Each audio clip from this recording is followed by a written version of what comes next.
Tell me though. Tell me though before you know. Tell me if it's on. Please wait.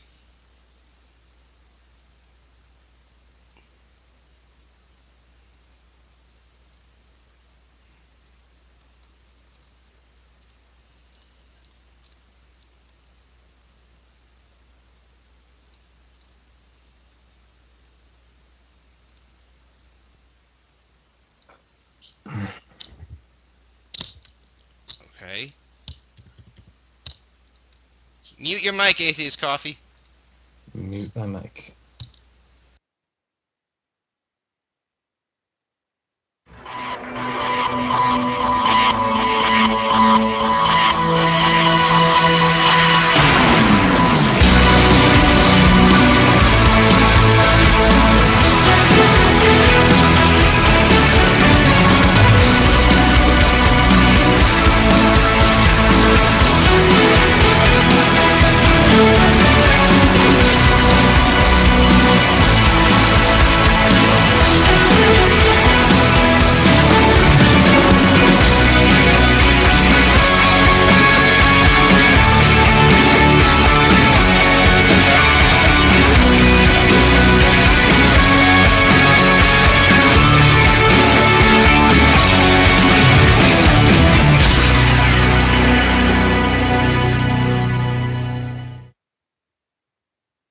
Hello, and this is the Lion Ghost Show, and this is Sir Strife on camera for the first time.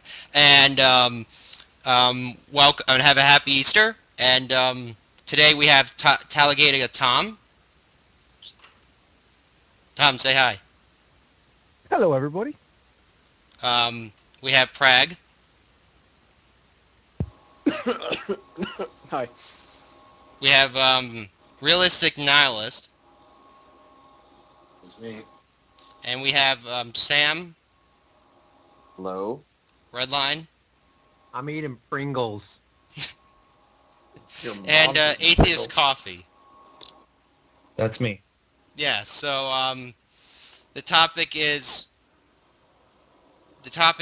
pretty much up for grabs, but let's go with Talladega Tom. I got it. All right. Well, geez. Since you're the first one on the top left. Okay. Well, hey, there's plenty to talk about in this crazy-ass world. And although if anybody saw Sye Ten Bruggenkate's little fiasco last night, that's always a fun thing to chat about. My issue there really is that his argument doesn't get off first base. If you're going to say that you have to presuppose that God already gave you this knowledge, well, you're presupposing. That's an assumption. And you simply can't make that assumption. It's that simple. I don't know how you can assume that, make an assumption, and call it true. So, Well, what about the whole deistic thing? Remember with what you would define yourself as? Sure. I mean, how about you sum it up? Like what I... Well, I define myself as an anti-theist, and then I was brought to this argument that if you were a anti-theist, it's difficult to be a anti-deist, if I can say that. If a deist simply created the universe, set it into motion, and was completely hands-off, had no intention one way or another, how could you necessarily hold him at fault? And my argument there was that he did in fact set it in motion. If he did in fact set it into motion, he holds some responsibility for its outcome. And that's kind of where that lies with me. So I can't praise him for creating a universe that's so incredibly fucked up, has so much suffering, and is so absurdly backwards. So I have to be anti-deist as well as anti-theist. Okay, what do you think about that, Sam? I mean, I agree. I think I don't necessarily, if it's a deistic God, I suppose I wouldn't be anti-deist in the same way that I'm anti-theist. I have a trouble with defining myself as an anti-theist simply because, again, it's one of those terms that a lot of people use as a placeholder. They don't actually say what they mean by anti-theist, and it can be someone who's kind of bigoted against religious people, or it could be someone who thinks religion's a bad thing. Well, I was going to say anti-religion would be a possibility. Yeah, so I would say that I'm anti-religion, but to the basic idea of a god, I don't have any emotional investment, and I wouldn't say that I'm anti-deist in any sense, because the question of whether a god exists, I think, is just a truth to be examined. Atheist coffee? I'm mostly anti-theist. In I what think sense, though? I think the idea of a god is just that it's just a concept, and people give it credence if they want to believe it. I don't see any evidence to be a deist at all. I mean, people want to be a deist, so they are, whatever. I mean, mostly I think that religion harms people. It harms the world. It harms social issues. I think in that sense, when people take their religion seriously, when they take their holy texts seriously, it ends up harming people and harming society. And in that way, I'm mostly an anti-theist.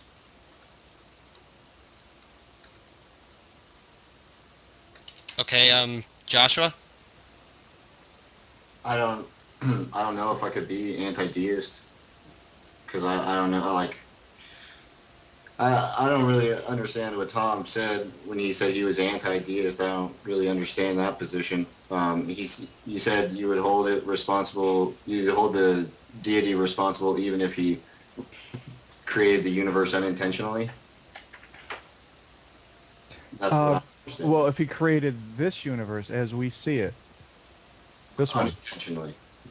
right? If he just yes, if he created this with no concern one way or another, then you should hold him responsible whether he had intention or not, because the end result is that we have a universe that's as it is, and with suffering and all the rest. Well, okay, I guess the misconception is with responsibility then. I mean, responsible in the sense that were it not for him, it would not exist or be different or something. Yeah, I suppose we could use that definition of responsibility, but when you're using a definition as in fault, like there's no reason to suspect that he could have changed it, that he can do anything of it. That's the same thing I said to Tom earlier. I was like, Tom, I honestly cannot be anti-deist because the God never promised you anything. He never promised anything about the universe. The universe is as the universe is.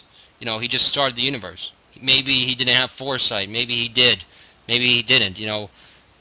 Yeah, well, if he farted the universe out his asshole, you know, like, are you gonna like, are you gonna go around to people who fart and you're gonna be like telling them, hey man, it's your fault that Well, fart. Yeah.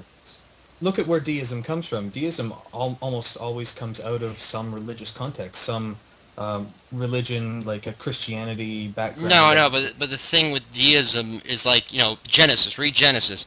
Deism, until God talked to Adam, he was a deistic God. You know, Because Adam didn't know. No, because like a theistic God, the difference with a deistic and theistic is that a deistic God does not intervene. A theistic God does intervene. Yeah, it's the idea of the personal God. Yes.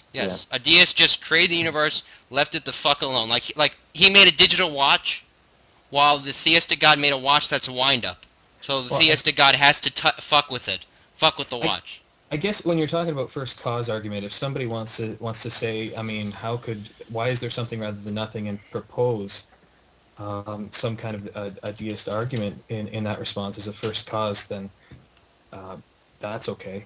I don't know. I don't see any evidence for it. It's non-threatening.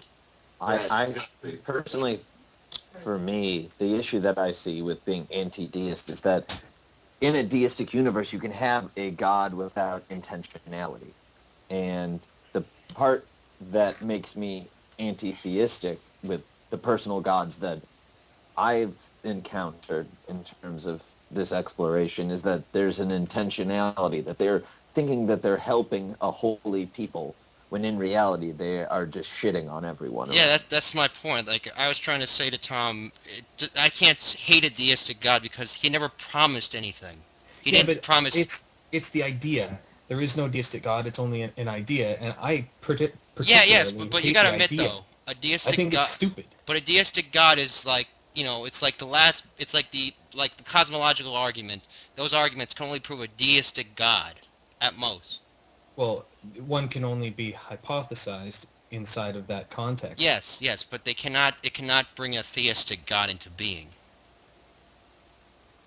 Like the first cause is a deistic God. A deistic God's the first cause. Yeah. If the deistic God does more causes in its first cause, it's a theistic God.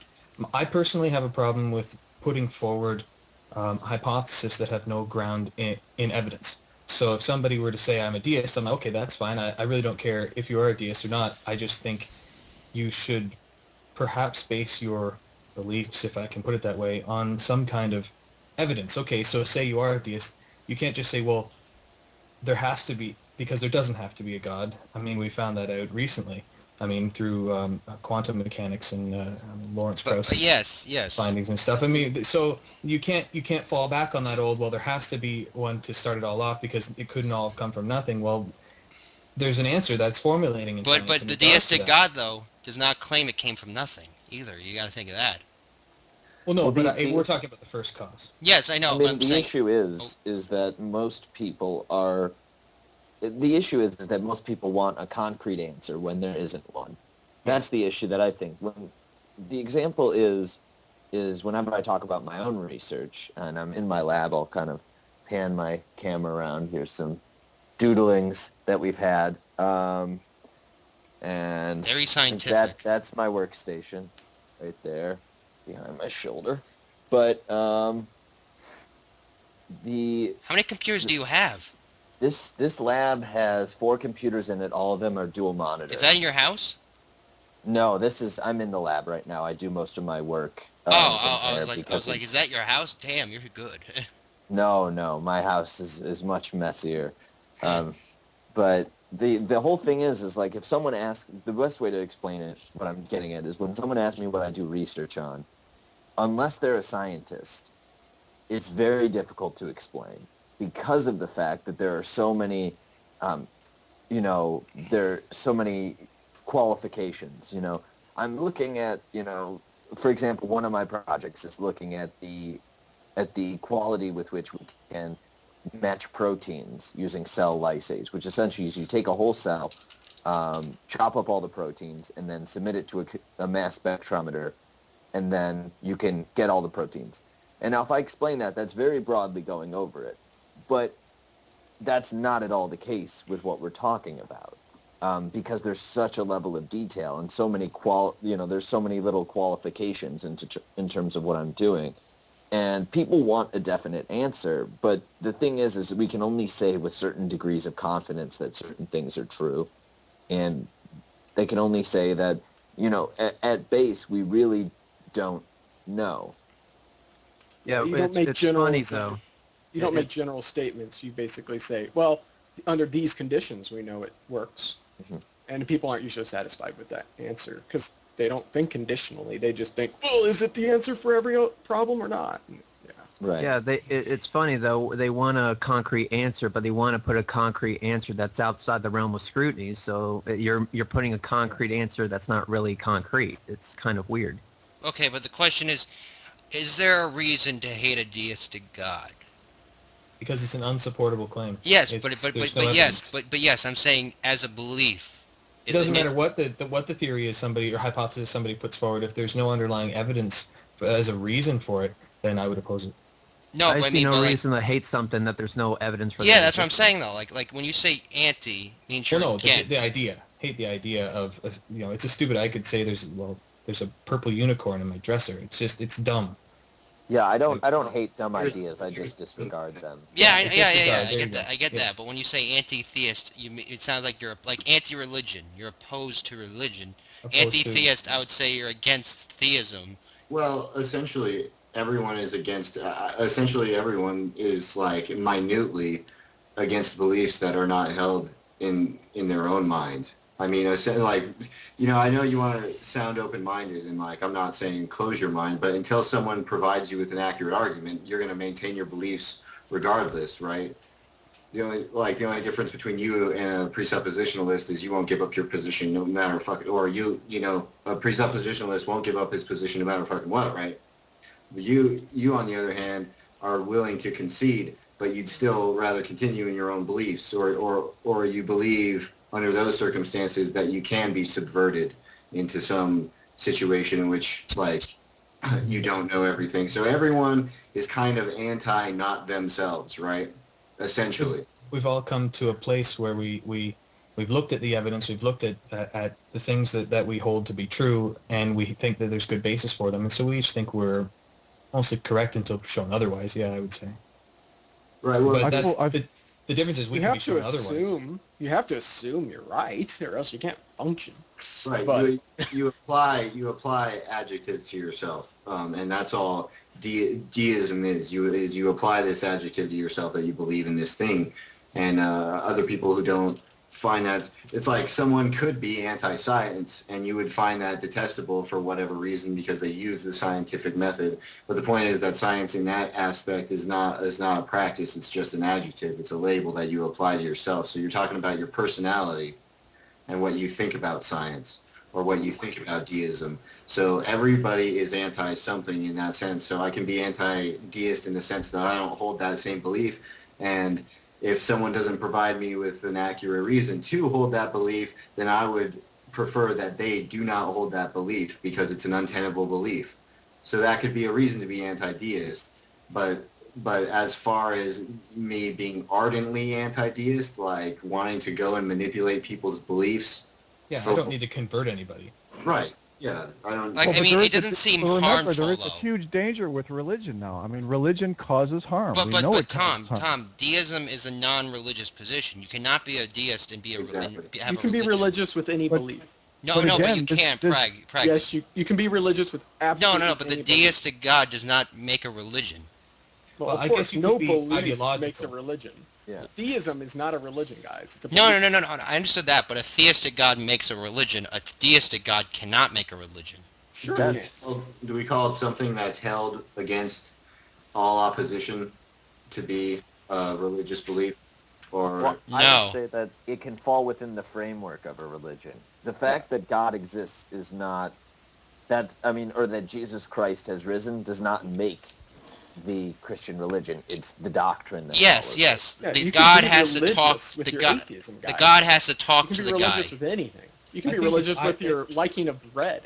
I think it's ideological you're searching for, because I think religion and ideology, while they're very similar, they're a little bit different in that, well, I think we all know the distinction there, but somebody can be, like when I first deconverted from Christianity, and I wanted to convince everybody, and I was quite evangelistic because I still held on to a little bit of those tendencies, and I was very idealistic in the beginning, and I don't feel I need to convert people. I like to talk about science and share good information and help people to purge this, especially the bad information of creationism and homophobia from their worldviews. But I don't need to convince people to be like me, like I used to when I was a fundamentalist. I think you guys are making a pretty good point and put an emphasis on the fact that you have to kind of discern between religion and the dogma that follows. Because what religion means at its core is I don't know how it really translates into English, but in Germany it means to remind yourself of your roots, of your origins. In a spiritual matter, so to say. And I know a whole lot of people who are religious in a way that they kind of see or have this innate feeling that there's a godly plan to everything, and that something or everything is in a way all right. But they don't take the whole Bible stuff literally. I think that is a pretty American phenomena, actually. In Europe, because I'm from Europe, as you may have heard from my accent, most of the Christians don't take the Bible literally. They use it as, they see it as some kind of a moral story, so to say. It holds myths. It holds myths, actually. You could also read Robin One at a Hood, time. for One at a example. time. Let me just say this last point. You could also read Robin Hood or Harry Potter, because these stories, they also have good moral examples, and they have their own mythology, and they try to get across some certain values that are good for you if you want to find purpose in life. Yeah. You can kind of try to help the poor if you're Robin Hood, and you can do the same thing if you're Jesus, or if you're trying to be like Jesus or Robin Hood. but that is just more like a finger point to pointing of a finger towards the way. That is not the innate truth behind it. It doesn't. Well, stop. to me, it comes down to the fact that when they had that whole debate, a few people did at least, about whether it's, whether, the world would be better without religion. I thought it was sort of a misplaced point. I think the world is better without extremist ideologies. Yeah. And I kind of feel that you're kind of missing the mark when you attack only religion. That's why I view myself as someone who is more concerned with rationality than atheism. Yeah. I was going to say, addressing the original point, I'm not an anti-theist. I do hold out, outside of axiomic, or I forget what the actual term is, but, knowledge that we would use as axioms and systems. I believe that absolute truths that cannot ever be wrong, formulated from experience and opinion, are what cause problems in this world. And religions tend to hold to these. So I think what we should be attacking are, like he said, these ideologies, these things that people believe are absolutely correct and cannot be compromised. And those we need to attack, because those are what harm people. Well, Agreed. some things are absolute, and this is kind of goes back to my stupid Sye argument. Some things we know to be absolute. I mean, mathematics is universally absolute around the world. Religion, of course, as we all agree, is not universally agreeable. And the difference is that one uses a proper method to ferret out what is right, and the other does not. I want to interject here, but finish first, please. Go ahead. I'm done. No. You finish your sentence, because mine might take longer, so you might not get your point across if you stop now. Well, basically, it's a lot of this comes down to method. Religions don't use proper methods. It gets them into trouble.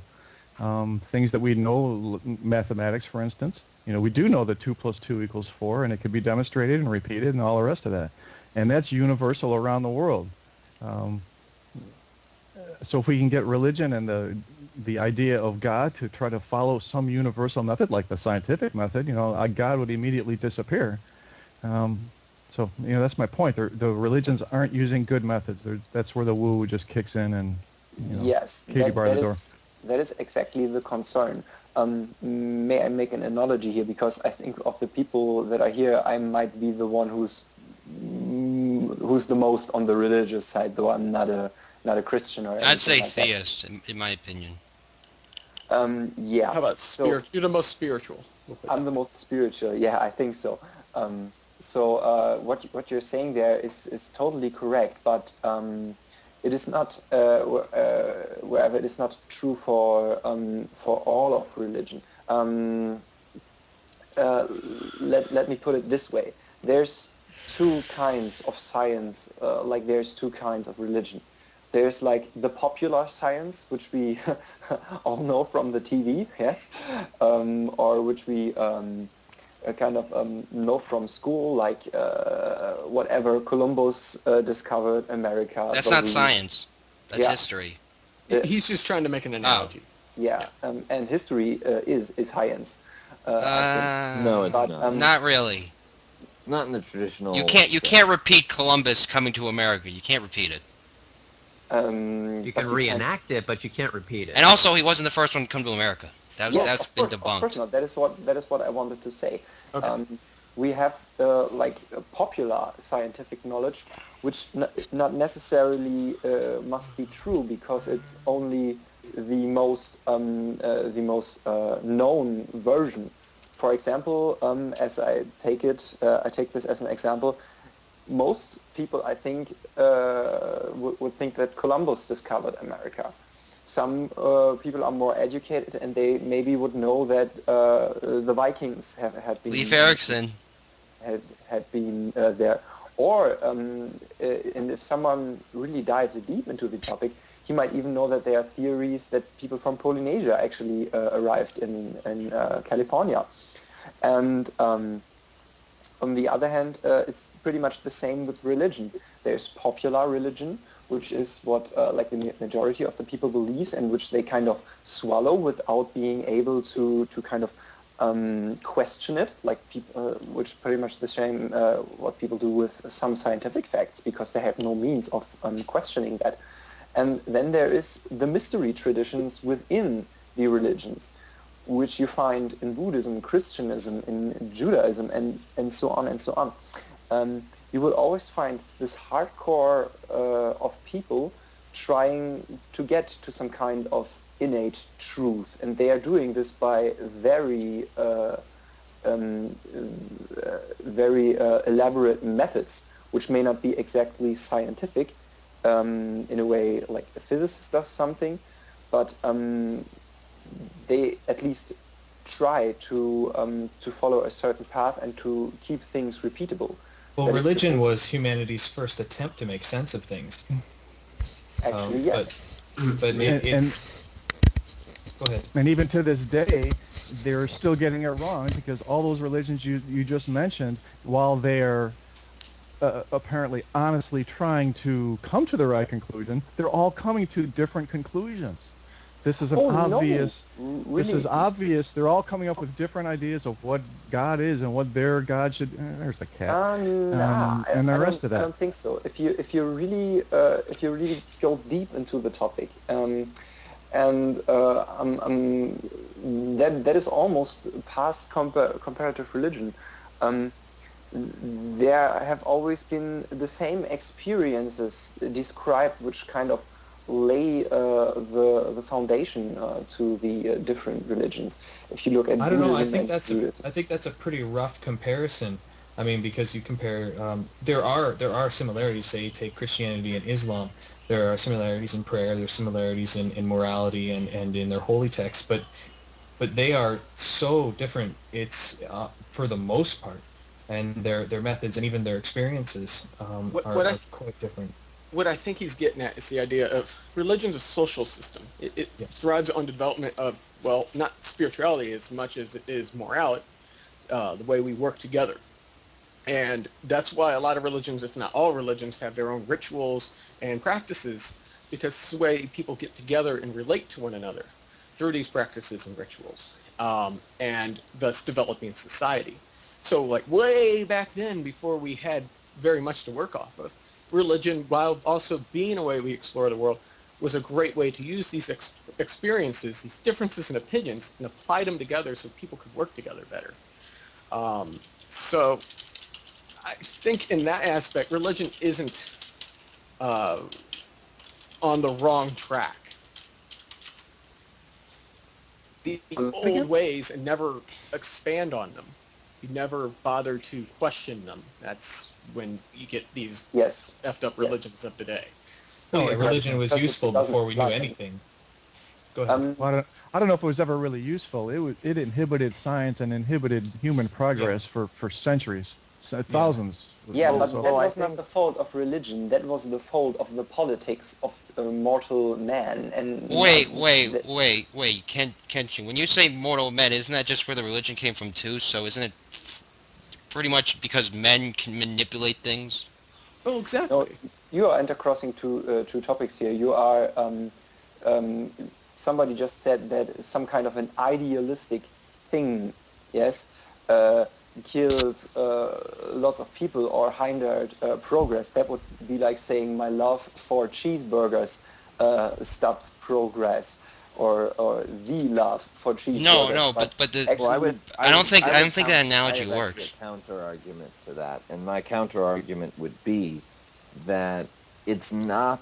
This is true. No religious text physically caused people to be killed. It didn't cause the religious wars. It's not the reason why I was very nervous I'd have to leave this country if, a Republican got elected because of my own work. That's true. No holy text actually does that. But if you're to go the route that, it's purely people, you're saying that ideas have no impacts. I say that, religion has not killed anybody, has not hindered anything. It's people. People kill people. Yes. People make mistakes. And the thing is that, there are very good points. It's fear. Fear of change, fear of knowing more, because it might hinder what they've grown up on, and it gives them comfort. When you start taking away their comfort, they're going to do whatever they can to keep that comfort. And what's comforting to them is an all-powerful sky daddy, and it's not over when you die. Well, what happens with religion is that you're making this segregation between what religion is and what people are, and you're saying that religion is not culpable when we've clearly established that religion is just a group of people practicing a certain set of beliefs. So people are culpable because people are religion. So thereby religion is culpable. Like your belief sets are what define how how you behave, and if people hold things dogmatically and they don't question whatever they're saying, then that's what we call religion. That's what we call these traditions that are passed down, and that is the reason for people to commit some atrocious acts that are recommended by religion. They're not recommended by religion. They're recommended by people. I couldn't agree more. Take the case of witch burning. We still see a witch burnings to this day. But that is dogmatism. That is not. That is not. But the book says to do it. In any way. The book says it. But let him finish, guys. Go ahead. Yeah, guys. I think you are in a way kind of mixing these things up. There is this general religious idea. Then there is religious tradition and social rituals. Yeah, that is another layer to this. But another layer. Please expand on another layer. To me, that's one and the same. Crucifixion is what these folks with Christianity was just celebrating this last Friday. So they were celebrating a ritual of nailing a guy to a cross. So ritual is damaging. In fact, because in the Philippines, and I'm writing a story for this for the Infidel, they do an actual they use real nails on folks for a real crucifixion. Isn't there a guy that did it like 10 I think 3 years? 26 times. Is that the guy? Times. Is One that the guy's guy? like, yeah, this is my 26th crucifixion, and they literally actually pound nails through his fucking hands and feet. Again and again and again for like 22 years. It's insanity. It's his choice to do. Yes, but isn't that masochism? Guys, we do rituals all ourselves with holidays. We do But that with like Valentine's Day. We go out and start writing cards to women and crap, and we do that on what do you call it? The 4th of July, or at least Americans do. And they yeah, just but isn't that a shoot little bit fireworks overdoing off it? the sky. These are rituals. Isn't that a little bit I would overdoing like it to though? ask Kenshi a question, if that's possible. Sure, go ahead. You seem to separate religion from man. I think this is grossly inept. I think that's completely abhorrent to do, because religion is because of man, and you seem to think of it as a separate entity. I mean, I understand you're spiritual, I guess, so you believe in you have some sort of spiritual realm that you understand that is not physical or may not be. I'm not gonna strawman you or anything or profess your beliefs, because I don't know. But what I'm saying is I think you're trying to. Or I think I'm not understanding is exactly what you think religion is, because if you think religion is part of what your spiritual beliefs are, then it can clearly be exemplified that it's not. That religion is segregated among people, and there are different religions. So if you describe to me what religion is, then I will recant what I said when I said religion is people. I think also we're being a little vague. I mean, you could say religion in a vague sense, but I think we should talk about specifics, because I mean. Okay, so let me try to come up with a model, and we can see if we can agree on this. Can we go with the definition? That's what a model usually does. Yeah, a definition is maybe hard for this. So to me, and from my experience, I have to be a bit subjective, because that is my view on religion. If I don't know, Joshua, was it? Yes, yeah. I can't really read the name from here. So what you are saying is that religion is kind of man-made and therefore inseparable from man. And I think I can agree on that to a certain extent. But what I regard as the core of religion is, I think, is the mystic experience of oneness with God. There has been a lot of writing in all the cultures, and even in lots of books of psychology. I can, for example, tell you The Irreducible Mind, which is a really, really good book, and it's written by peer-reviewed PhDs and psychologists. But nonetheless, there's this central idea of higher being, of transcendence, and that is at the core of religion, and that is what caused people to kind of come up with all these traditions, and even with all these with all these stories and rituals. And there has been a lot of mix up and a lot of washing down of all these things. But let me put it this way: there is the central idea of transcendence. Then there is man, and if you filter this idea through all our human behavior, if you filter it through all our fear, our ego, our rage, but also through our positive sides, then you kind of get the more conventional view of religion, and then you put a bit of social pressure on this, and a little bit of tradition and history and politics, and then you have something like religious tradition, religious rituals comes out. And if you mistake that for the initial truth, the transcendence, if you mistake the ritual and the form, the outer form, if you mistake that for the transcendent experience, then you arrive at dogma. Can I just see if I got what he was saying? So pretty much religion, from your definition, Sam, I think this is an easy scientific way to say, is a belief in a metaphysical being a metaphysical being. That's what you would define as a religion, right? Well, that no, you feel that. No. Wait, one at a time. Once again, you just... I'm saying transcendent experience. Yes, That yes, is- metaphysical. The word metaphysical. That is metaphysical, but it is not a being. It is some religions describe it as a not being, but I think we have a small problem here, because you guys do not really know what I'm talking about right now. No, I think I get it. Well, I think we're just yeah. having a hard That's what I'm time trying. making That's the what I'm trying to connection. do. That's what I'm trying to do. Let me come up with a good explanation.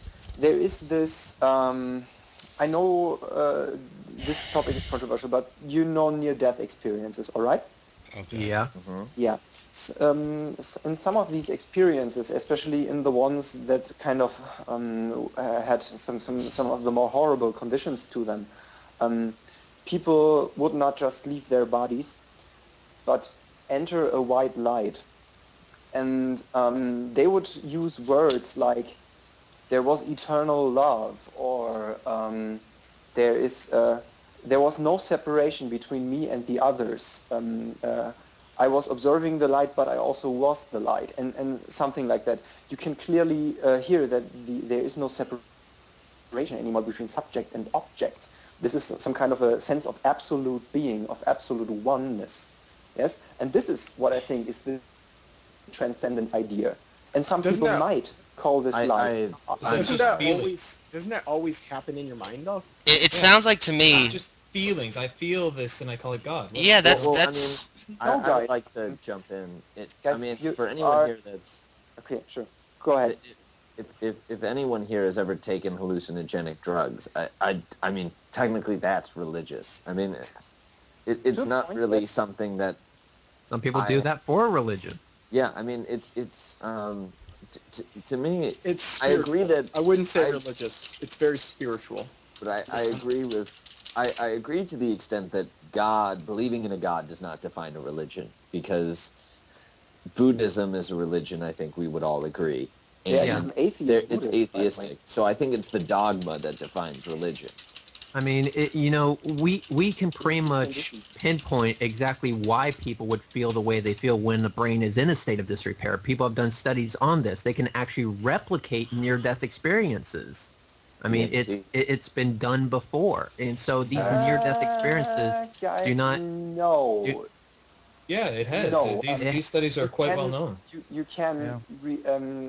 can be There's a major difference. Nobody says has you. yet.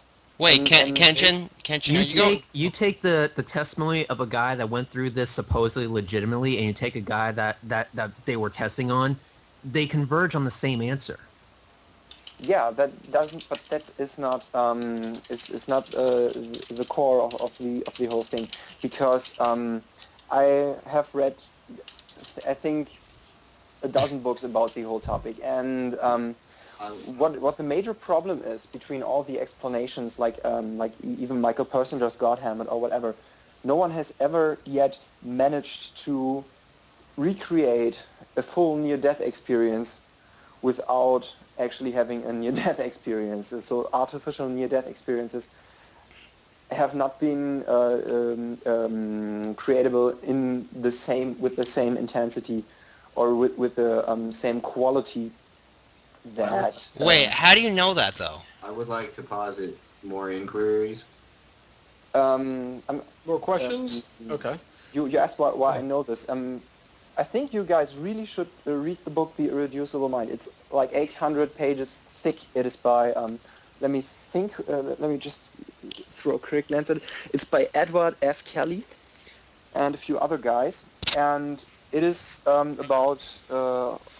basically about the hard problem of consciousness, but also Kenshi, have you spoken to Rattz recently?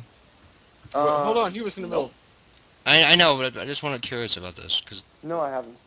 because this is the same thing he brought up last time. Okay, I'm interested in what he has to say. Hold on. Anyways, continue.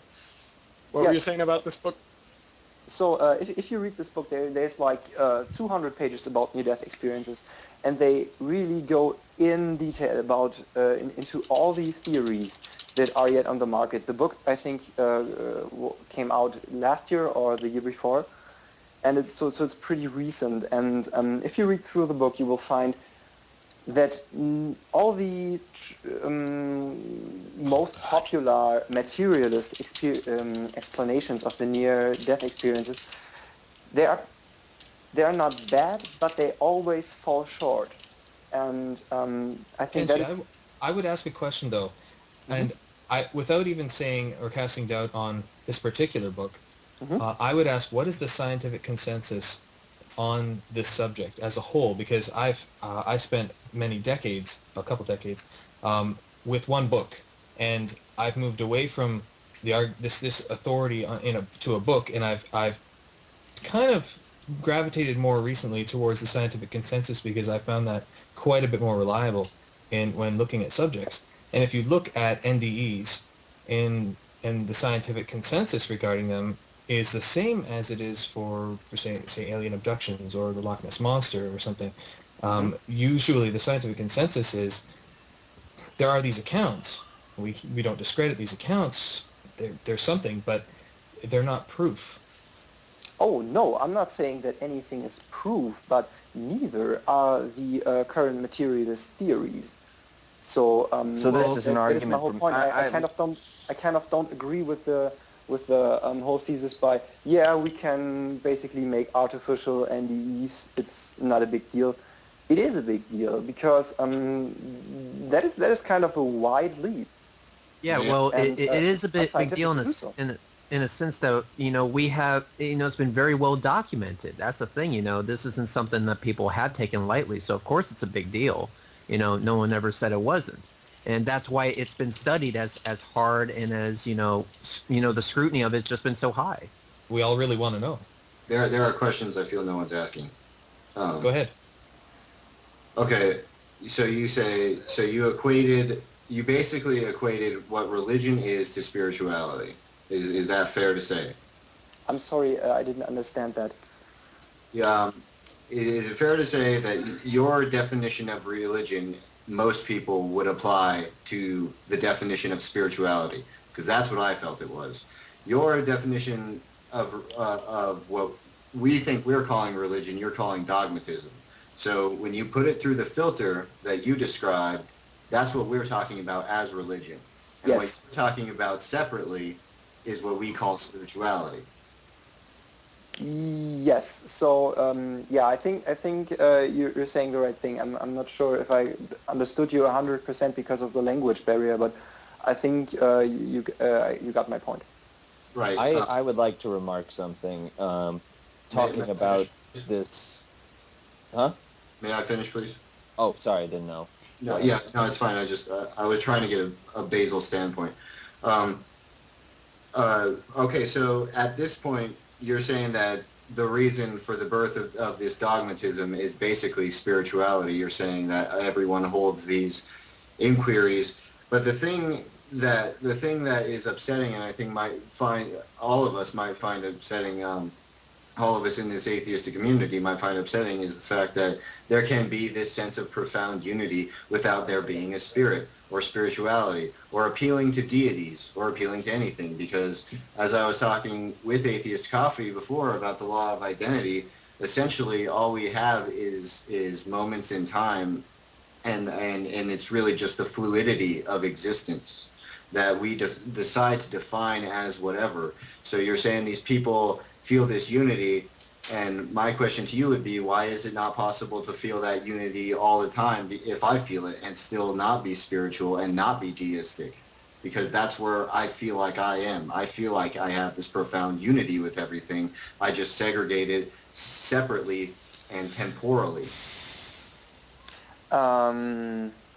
This unity that you're talking about, and I'm only quoting my sources now, yes, because what you're saying is a totally valid spiritual assumption, and you're saying, I don't need a belief, I don't need a priori assumption, I just am. And if you're in the moment, if you truly live in the moment, and drop all beliefs and drop everything you think you know, and you just are, that is perfectly spiritual, and that is perfectly transcendental. You don't need religion for that, but it is That basically religion. it is your a way. equivocation of religion. Sorry? But that is your equivocation of religion. That is what you said that all I was using your definition of religion just now. Wait, can we So- can we go with the definition of religion from Kenshin, and then we'll go with the definition from Joshua? Okay. So we can at So- least get this straight, because we're getting mixed up with the definitions of both sides. So It you seems. you don't need tradition and dogma and belief to get to the core of being. There are a lot of spiritual traditions that don't incorporate these things. There's a saying that from the Buddhist tradition that goes, if you meet Buddha on the road, kill him. Kenshin, not to interrupt you, but Huh? can you define the word religion without using the word spiritual? Is that possible? Well, the biggest problem with his statement there is Buddhism actually states that once you achieve samsara, you're no longer a Buddhist. So you can't really make the end result of Buddhism, the idea of samsara, killing the Buddha, as part of Buddhism. I'm sorry, because I didn't hear the first sentence. Can you repeat that, please? As soon as you reach samsara in Buddhism, you are no longer a Buddhist. Yes, because you are no longer anything. Exactly. So when you were saying killing the Buddha, which is the last step in achieving samsara, No. The killing the Buddha thing was basically about if you kind of encounter dogma on your way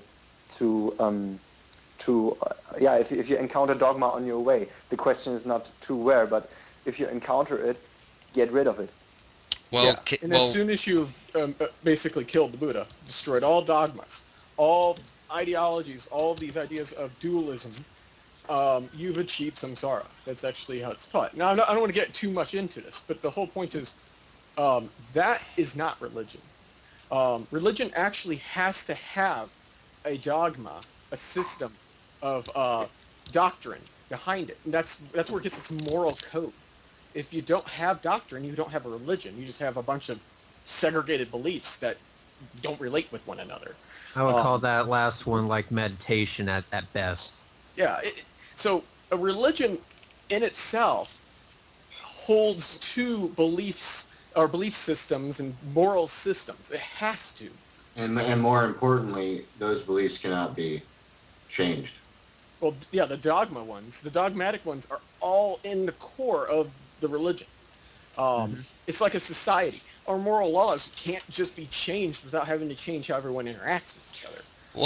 Work together. Well, Prague. You can't just say, you know what, today we're going to no longer allow people to we're gonna allow killing. We're just gonna allow everyone to kill whoever they want.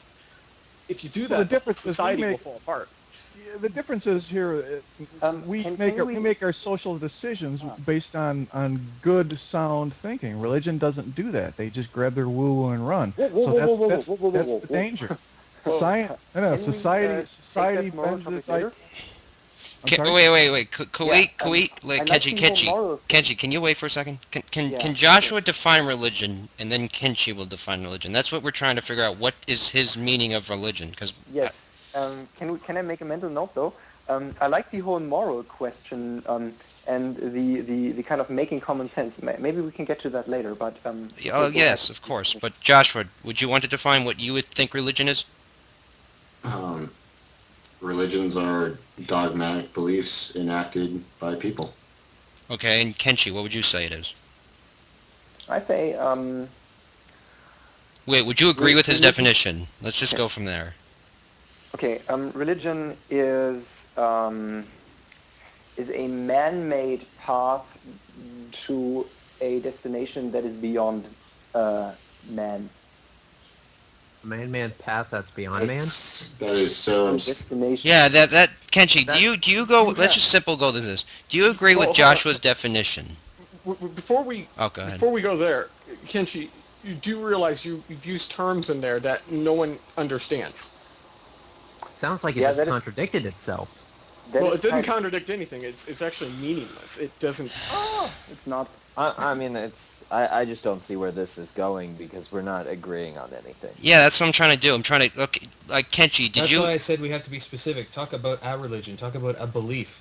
Interesting philosophical discussion like this is fine, but I mean, what are we exactly talking about? We're trying to see what Kenshi believes. I think. Then just say what you believe. No, but he's German, so it's kind of hard for him to, Yeah, it's a bit hard for me to explain. But if you believe. I think he's articulated. I think he's articulated what he thinks and what he believes well enough for me to understand. I understand what he's saying, but what I'm saying is that he feels this transcendentalism. He holds to this transcendentalism, and that is his definition of what religion is. And I'm saying that I feel that without feeling transcendent at the same time. He misrepresented me in his circumstance when he said mine was transcendental in nature, and it's really not, because I don't feel like, even though I feel this unity, I don't feel like I've transcended manliness. I just feel like manliness is part of transcendentalism. Yeah, I can see what you're saying. Yeah, you don't have a religious perspective, but you have the same feeling. Yeah, well, I don't need to have spiritual or antiquated beliefs. I don't need to have a belief. I feel that way. I feel it. It's just a feeling. Yes. And I don't think it needs any spirituality or I don't think it needs to be explained any further than it's a feeling. And what he's saying is that feeling is what bored all religion that came out of it. And that I would disagree with in the first point. Excuse my ignorance here. So I apologize. Maybe I'm not listening well enough. But what's this feeling we're talking about? Transcendentalism. Prague, God damn it, Prague, you're off focus today. The feeling I think that Josh talks. Josh, please correct me if I'm wrong. It is some kind of an innate realization that kind of comes from the gut level. An inner realization, so is it like this feeling of feeling good? Is it peaceful, like that kind of thing? Yeah, it's okay.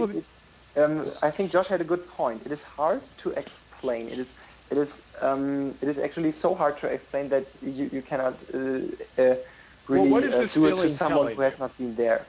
What's the actually very feeling easy telling to you? explain. Well, all right. Let me talk as a proponent that seems to be more concise of this idea. Um, I don't consider it to be transcendent because I don't consider there to be a man to transcend. I consider it all coalescent because that's what we know. That's basically what science tells us. Everything that you have is either a change in matter or there are other parts of existence, but it's all just one coalescence of existence. So I feel existence, essentially. I feel existence, but that doesn't mean I necessarily feel existence as a man. No, so there's nothing really to transcend. I don't need to transcend man because Are we talking about our self-awareness? Is this what we're talking about? I just have, I just am having a barrier in terms of, are we actually getting anywhere? Yeah, I'm not even sure Yeah. what we're talking about. Well, really, what these behaviors maybe I are will say just one last thing to this, and then at first I want to mention that I can agree on your definition of religion for the sake of this discussion. Yes, so I will try not to get so much caught up in semantics. But what I think is more important, and what we I think can learn, is that exactly what Josh said just now are things that you will hear from spiritual teachers and so-called enlightened people. If you ever have like a little bit too much spare time, you could listen to one of these talks, and it would pretty much sound exactly like what Josh said just now. Well, my question is this, in terms of when we talk about consciousness transcending, are we sure that we have the correct model of consciousness? Because I know that you were talking about this book that has, I will give it that it has a lot of scientists, but this is hardly the mainstream view in terms of what consciousness is. So I just question, are we kind of leading up a blind alley? Because I don't think there's a unified answer in science as to how consciousness Well, we can all really be, science even does examined. agree consciousness is the collective of our input and output. Yes. So Yeah. there is a starting point, at Can- least that science has, Can towards I? exploring this. I Whereas get- religion defines it as transcendent, beyond us, which is something that, by definition, is beyond us. We can't We can't test. do We anything can't ever with it. know. It's intangible. So essentially, it's meaningless. It's useless to us. We don't So need it. if we're talking about something beyond us, I mean, we can all get this feeling of being beyond ourselves in music, or I mean, I get every time I look up at the night sky, and I'm like, wow, like that thing. I don't know if you ever heard of this YouTuber, but his name is Phil Helines. The way he talks about it, you could say that is spiritual in the way he looks at the universe. We could say it's that way. It You is can a find path, yes. yeah, you can find beauty in what you are, and water, carbon, ammonia, lime, phosphorus, salt, saltpeter, sulfur, fluorine, iron, silicon. I mean, you can go on. That is beautiful in my eyes. Yes, and that is a way. What? A way of... And these are evolutionary thoughts, though. As a humanity, we've evolved to react the way we do, just like fear, just like every other emotion. We react emotionally to wonder. We react to the stars. We look up and we say, "Ooh," and primitive man simply took the It's curiosity. That is all Yes. it is. It's Curiosity killed the cat, it seems. With- Why with so No, many guys, guys... you are leaping now. That I will But agree with once you on you- the fact that yes, you can, even as an atheist, you can have these experiences by looking at beautiful things, and that these are ways. But all these things, if we're really, I think it is basically, as you just said, it is not really. It doesn't make sense to talk about something that is beyond us, because we could never ever explain it. You can only experience that, and you If can you can experience experience this- it, it's not exactly Right. beyond you, though, is it? Right. Yeah. Experience is defined literally as what we can observe. Well, isn't an This issue is my issue here? with supernatural stuff. If the supernatural is in some other dimension and all this other woo-woo, the millisecond that supernatural woo-woo enters our dimension and acts on healing someone or acts on this physical thing that we're in, we can detect it and we should be able to verify it and go from there. It We never should see be that. able to be scrutinized. And since we were not able to scrutinize it in any way, shape, or form, I mean, what does that tell you? It's natural. I would say that what Tom said is an accurate statement. I understand what you're saying. I thought you were going somewhere else with it. But I wouldn't say that what you said is an accurate statement because our ignorance does not, our ignorance of something does not disprove its existence. And that's not exactly, I'm sure that's not what you were trying to convey. But that's what I kind of got. You know, we should be able to do it. It doesn't mean that we are able to. We might be able to if it comes into but the point is whether or not it's really relevant. Yeah. Well, the point is, if we can't do anything about it, we shouldn't care. Right. It's one of those Yes. it's one of those things where it's does absence of evidence become evidence of absence? But if there's no evidence for it, then I'm not going to give a damn one way or the other. Well, you shouldn't even give a damn if you can't do anything about it. I think Sam should go. Wait, can I just say, can we go into a different direction? Because I think this is going a little bit, Yeah. Yeah, no Well, worries. I Go ahead, Sam. the whole thing is we're having the cart lead the horse because we're assigning significance to something that we don't know we can assign significance to. Good enough. Spoken Don't like give a a damn. Okay, does anybody in the chat room want to come in? And also, Josh, how about you tell us about your position on, because you said you're a nihilist. You're curious about nihilism? Yeah. Okay, I would say that I apply myself to 4 forms of nihilism. I don't care about political nihilism. I think that's completely stupid. But I apply myself to moral nihilism, epistemological nihilism, existential nihilism, and mereological nihilism. And that is to say, if I cover each point, that is to say that I don't think there are any discernible morals or that morals objectively exist. Like that you cannot measure a moral action or an immoral action or a moral or an immoral, whatever those are. You can't really measure morality. You can only arbitrate about it. You can only discuss about your idea of it. So there is no objective morality as far as I'm concerned. There are ways to put it onto a spectrum, and those ideas can be discussed, and they all depend on definition. But and as far as existential nihilism goes, I don't think that there's a purpose to life or existence. That pretty much goes without an explanation. I just don't think that there is a purpose because it always begs the question, what is the purpose of the purpose? And you can go in circles like that forever. As far as mereological nihilism goes, that kind of is incorporated with the transcendentalism that he was talking about, that there is no proper parts, and there is no proper part of a man or a tree or anything that you see. It's just a coalescence of matter. There is nothing that specifically makes something a tree more than arbitrary definition of a specific arrangement of matter. And that's all temporal. And the other one I said was epistemological nihilism, and that's just, that goes to all the things that you guys are talking about self-attesting truths. That just puts those into the question the same way.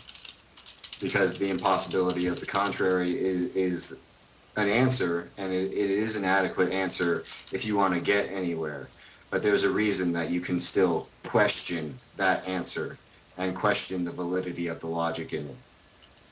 So it's a fundamental base on which I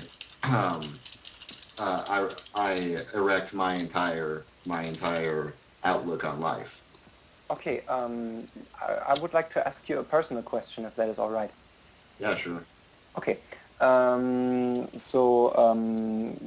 what you are just saying, this whole nihilistic thing, it is in a way one of the many paths that that one might encounter in spiritual practice. But I don't want to to attribute this to you, so don't worry.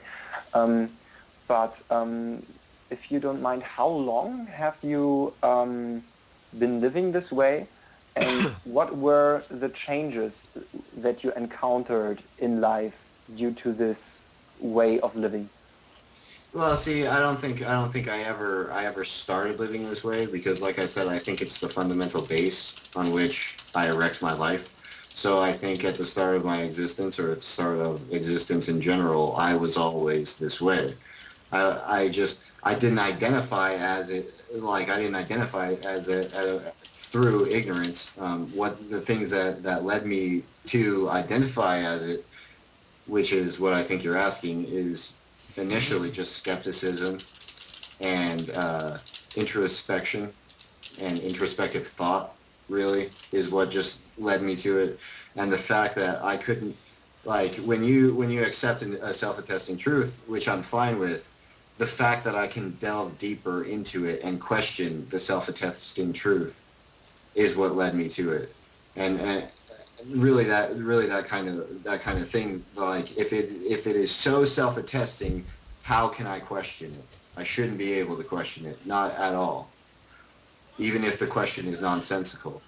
And the whole Sye Ten burger cake thing, that's his little what he puts into the whole thing, is he plays on epistemology. Mm-hmm. Okay. So, And if one last question, has there been a change in your in the way you feel about certain things, like, for example, emotional trouble or whatever? Have you been able to cope with these things differently since you identify that way? absolutely. Okay. Absolutely. Let me just kind of take the answer ahead, all right, and let's see if we match. I would say if I, for example, create a certain situation, somebody just annoys the hell out of you or is being unfriendly or whatever.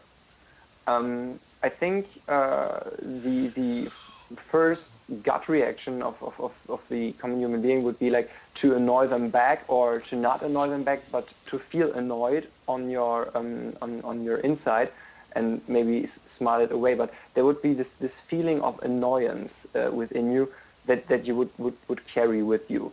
But since you identify as a nihilist, or since you kind of consequently live this model of thought, this path, I would say there isn't even this annoyed feeling anymore, at least not that often. It's kind of like you dissolve that. No. Is it like this? That's not accurate. Okay. It's not accurate to say that I don't bear the feelings that I do bear, or I don't. What is accurate is I can examine them more truthfully than in a dogmatic sense, I think. What I'm saying is that I can imagine them annoying me, and I can think that there is no real essential problem to them annoying me, even though I find an arbitrary subjective problem to it. There is no real problem. Yes. Okay. Mm-hmm. That would maybe be a better explanation of what I tried to say. And Okay. I'm not, but I continue to feel the feelings, even though I rationalize. Yes, but it isn't a problem. It's like you don't identify with it, or is it like that, or you? It's hard to explain, but I think I get where you're going.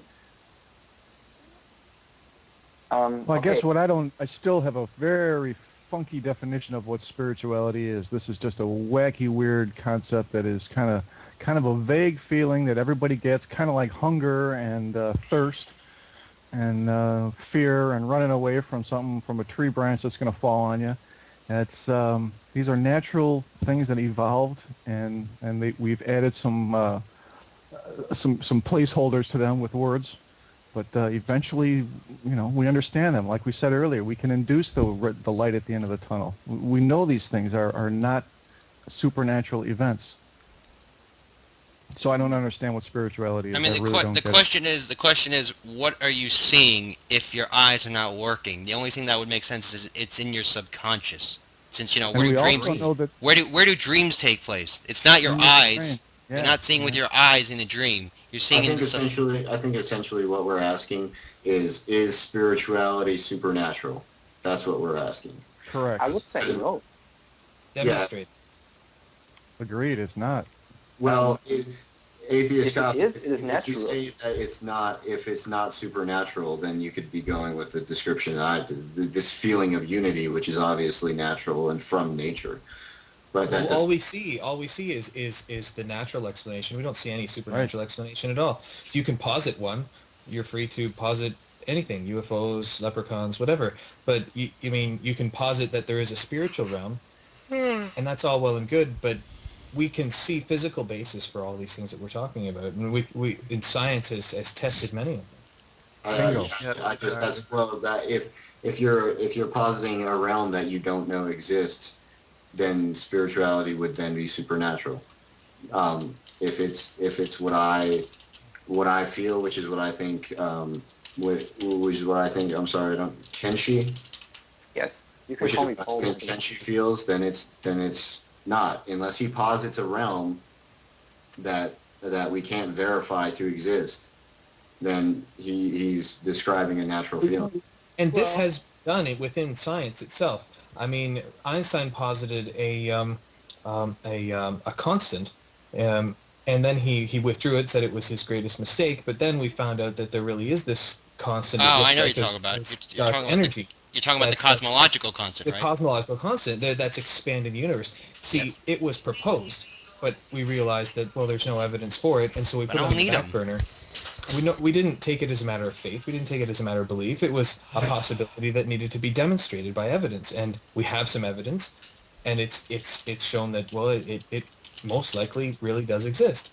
I mean, sure, a realm beyond ours could and maybe most likely does exist, but you can't put any stock into it until you find evidence for it. Well, yeah, that's not the point. The point is that as far as I'm concerned, in order for spirituality to exist, and we call it spirituality, there's a problem with the definition.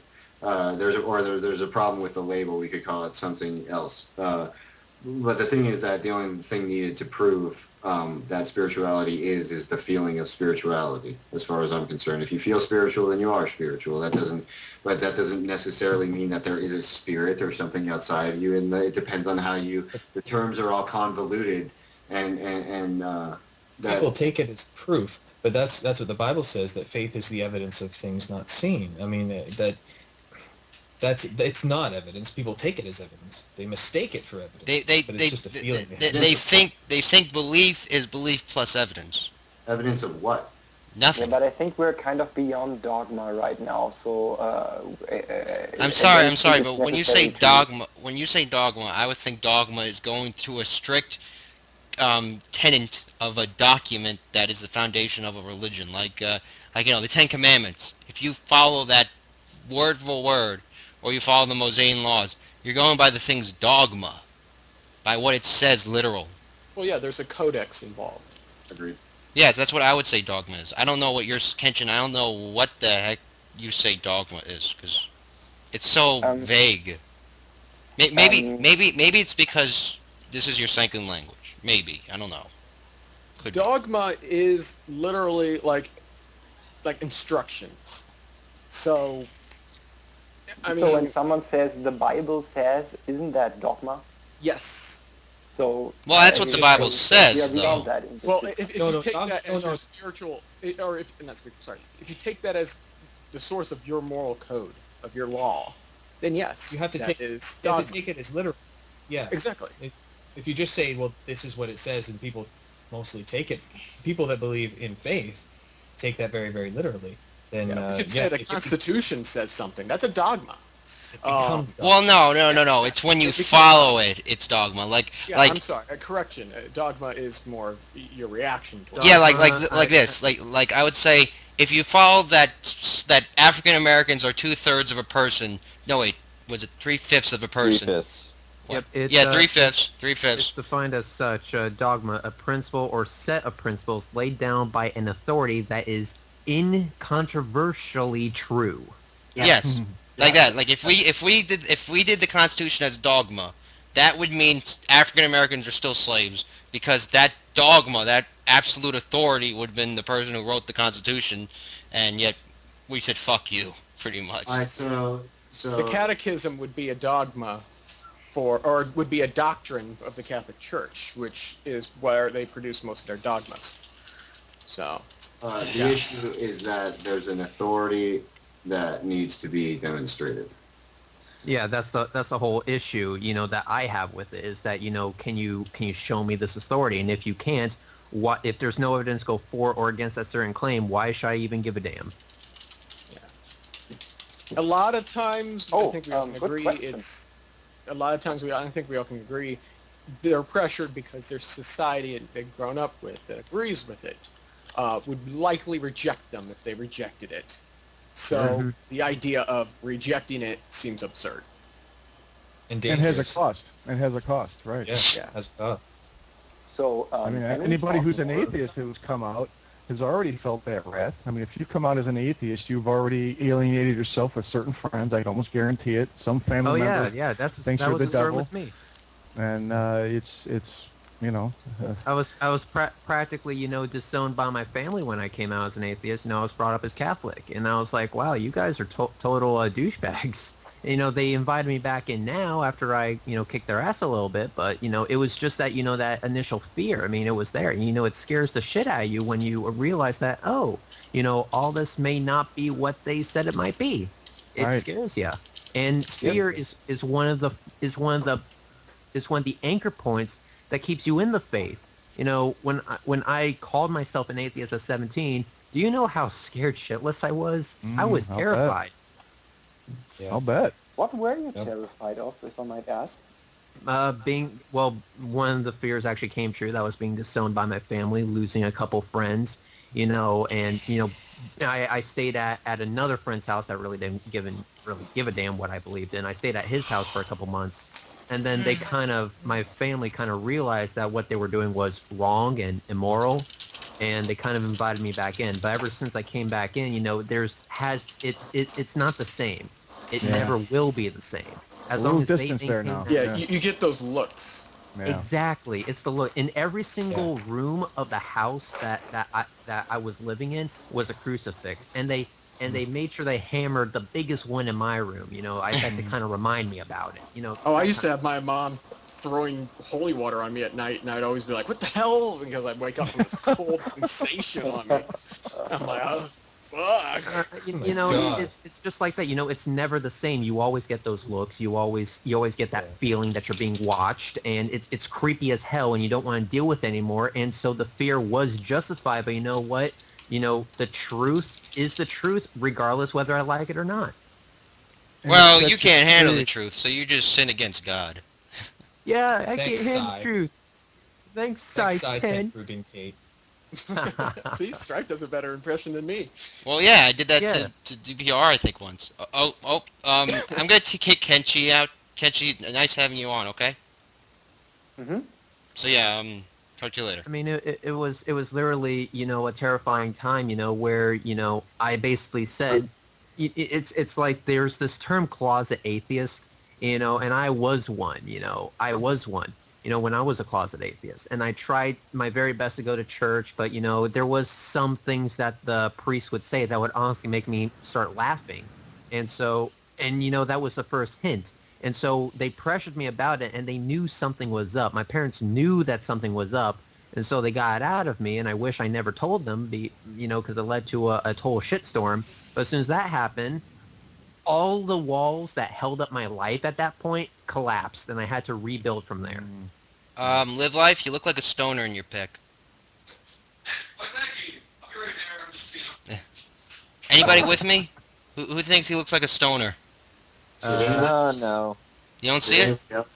Think that He's looking at God in that photo. He looks to me like, this is what he looks He's like. like this. He's like this. He's You like, son of a bitch. That's what I says. Nah, seriously though, I've never done weed in my life. I've never done any illegal drug in my life, to be honest with you. I kind of like your hairstyle. What do they call that? The Jersey Rhino? he gets called that. Octopus Prime calls me, but...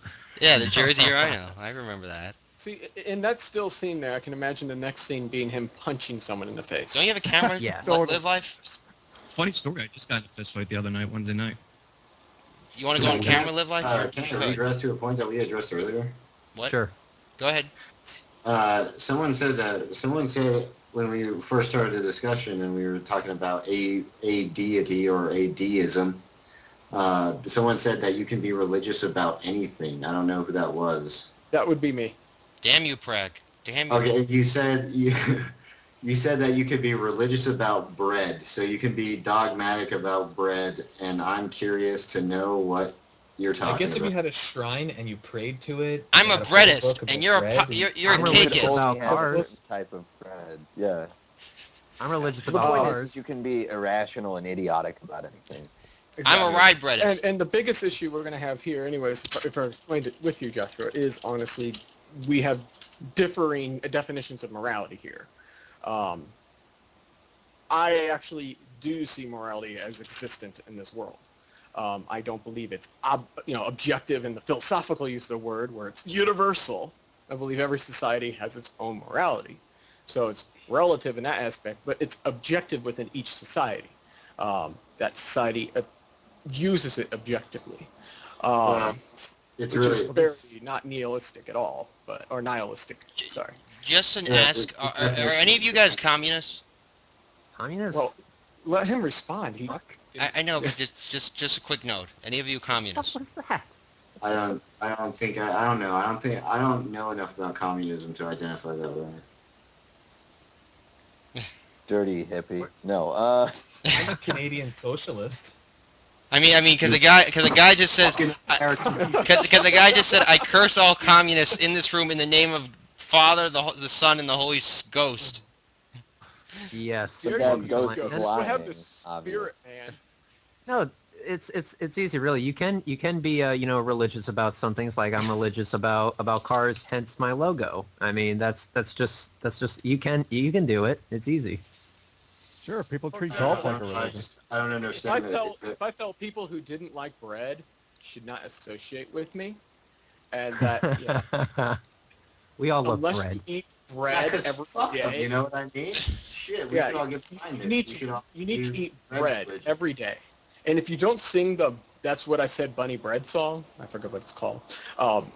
Every night Oh, before you're going to hell go now. bed, You're going to hell. Yeah, Thanks for the Wait, bread Wonder God. Bread or you will grain? have yeast Wait. shoved up your ass. That's the punishment in hell. So would, You so will would be someone baked on the slowly. paleo diet be their atheist? Yes. Someone who doesn't eat grain? What about tofu? Oh, dude. That's separating the wheat from the chaff. It sounded very biblical to me. Yeah. Wait. If you Yeah. drink beer, are you safe? Because they both do. They both are So from the beer same thing. is our chalice. Okay. Instead of Amen. wait, but instead of Catholics and Protestants, you have gluten-free and non-gluten-free. And you have grapist. You have a grapist. You cannot eat grapes because that's not a wheat. Yeah, sobriety is kind of looked down upon in our society. So Yeah. Does that mean sugar's not allowed? touch the stuff. Good Beer stuff. and more. Okay, I guess I understand what we're talking about. Just being irrational with any one subject and thinking that anything is like incontrovertibly true about one subject. Is that what we're? Yes, like Yeah, I my think statement. The Corvette is the best car ever made. Now you can argue that, but that's just my belief. Is the Yeah, best car ever religion- made. Religions can, and this is why Redline, I'm not really sure yours is actually a religion, because religions Bullshit. have to force you to be antisocial towards anyone who's not within the group. Oh, I'm antisocial towards Prius owners. Don't get me started. Okay. Okay. You, Well, then want to maybe go you there? are. You want to Red go line there? hates Come at me, Ford. bro. I stand corrected. So yeah, I'm not- let's Well, introduce. I hope you go to Corvette heaven. Oh, Yes. Does that mean Join me in T-Mobile? prayer. Does that mean Fords go to hell? Fords, no. Fords don't go to hell because they still have a V8. Priuses go to hell. I meant the Prius Model A. The Model A, yeah, they go to hell as well. Hey, I believe, man, a Buick saved my life. Does that mean anybody who was born? When was the first Corvette? The first Corvette was in the 1950s. So anyone born before the 1950s, before the vintage of the automobile, is forced to go to hell. Yeah, unless they had the closest Corvette substitute of the time. Model A. Getting quite biblical, actually, in our Let's analogies. keep this. Let's keep this so that creationists have something to say about our intelligence. Yes. Okay, let's live life. You there? I mean, God hates we all know. I mean, Studebaker. there is a core. I mean, I bless you all in the name of pistons, push rods, torque, and horsepower. Okay, so remember that. Oh, Yes, that sounds I kind of did it. erotic. Yes, I did that. Hey, you say that while doing the sign of the cross, dude. It's fucking awesome. Does anyone, changing the subject a little bit, does anyone you, here live in the please. South? No. No, I don't think so. No. So it's Not very all. interesting for Oh, me we because should have Dusty Smith on. I What? have a. You I can have an get a Rattz in. You can get Rattz in. No. I'm sure he'll like No. the conversation. Not yet. I'm sure Sam had a point for this, guys. Anyways, Yeah, let him talk. So one of the interesting things is that I have an interview on Wednesday, and wish me luck for Teach for America. And one of the things is two of my places that I have suggested, because only good places are where you can get offers to Teach for America, is Houston and Memphis. Those are two of the places that are on my list. And it's one of those interesting things where, what if I have to be a biology teacher in Texas, in Houston? My God. And it just brings up that question is, no matter where I'm going, I'm dealing with a highly religious community because it's lower income areas, and that's statistically what ends up happening. So I just wonder, how much of religion is, sort of this economic and social force? How much is that it you feel quite a attributed? bit of it. religion Oh, yeah, you is a social force. That's what it's for. Your There religion was- creates your society. So, like my bread example, I'm only including people who agree with my religion. If you don't, you're obviously against any of the morals within that religion, or at least one, and therefore separates you from my my stance on things, the way I work with people. So that's the point. The point is religion does form societies and divide societies because, two societies that aren't compatible are divided. I would say it's more divisive than anything because of the position of religion, as what we talked about being dogmatic and taking some point as incontrovertibly true. Well, when someone in a religion has a dissenting opinion, then you have all the different subdivisions of religion. Mm-hmm. So I feel like Agreed. if you are teaching in the position where like you in order to avoid some sort of like, I don't know, confrontation or like some sort of confrontational issue, you'd have to market your biology to their religion. And so like sometimes that can't be done. Like with creationism, that can't be done, because that's part of their religion. But you might be able to coerce them out of their religion into another religion until they eventually just get completely out of religion, right?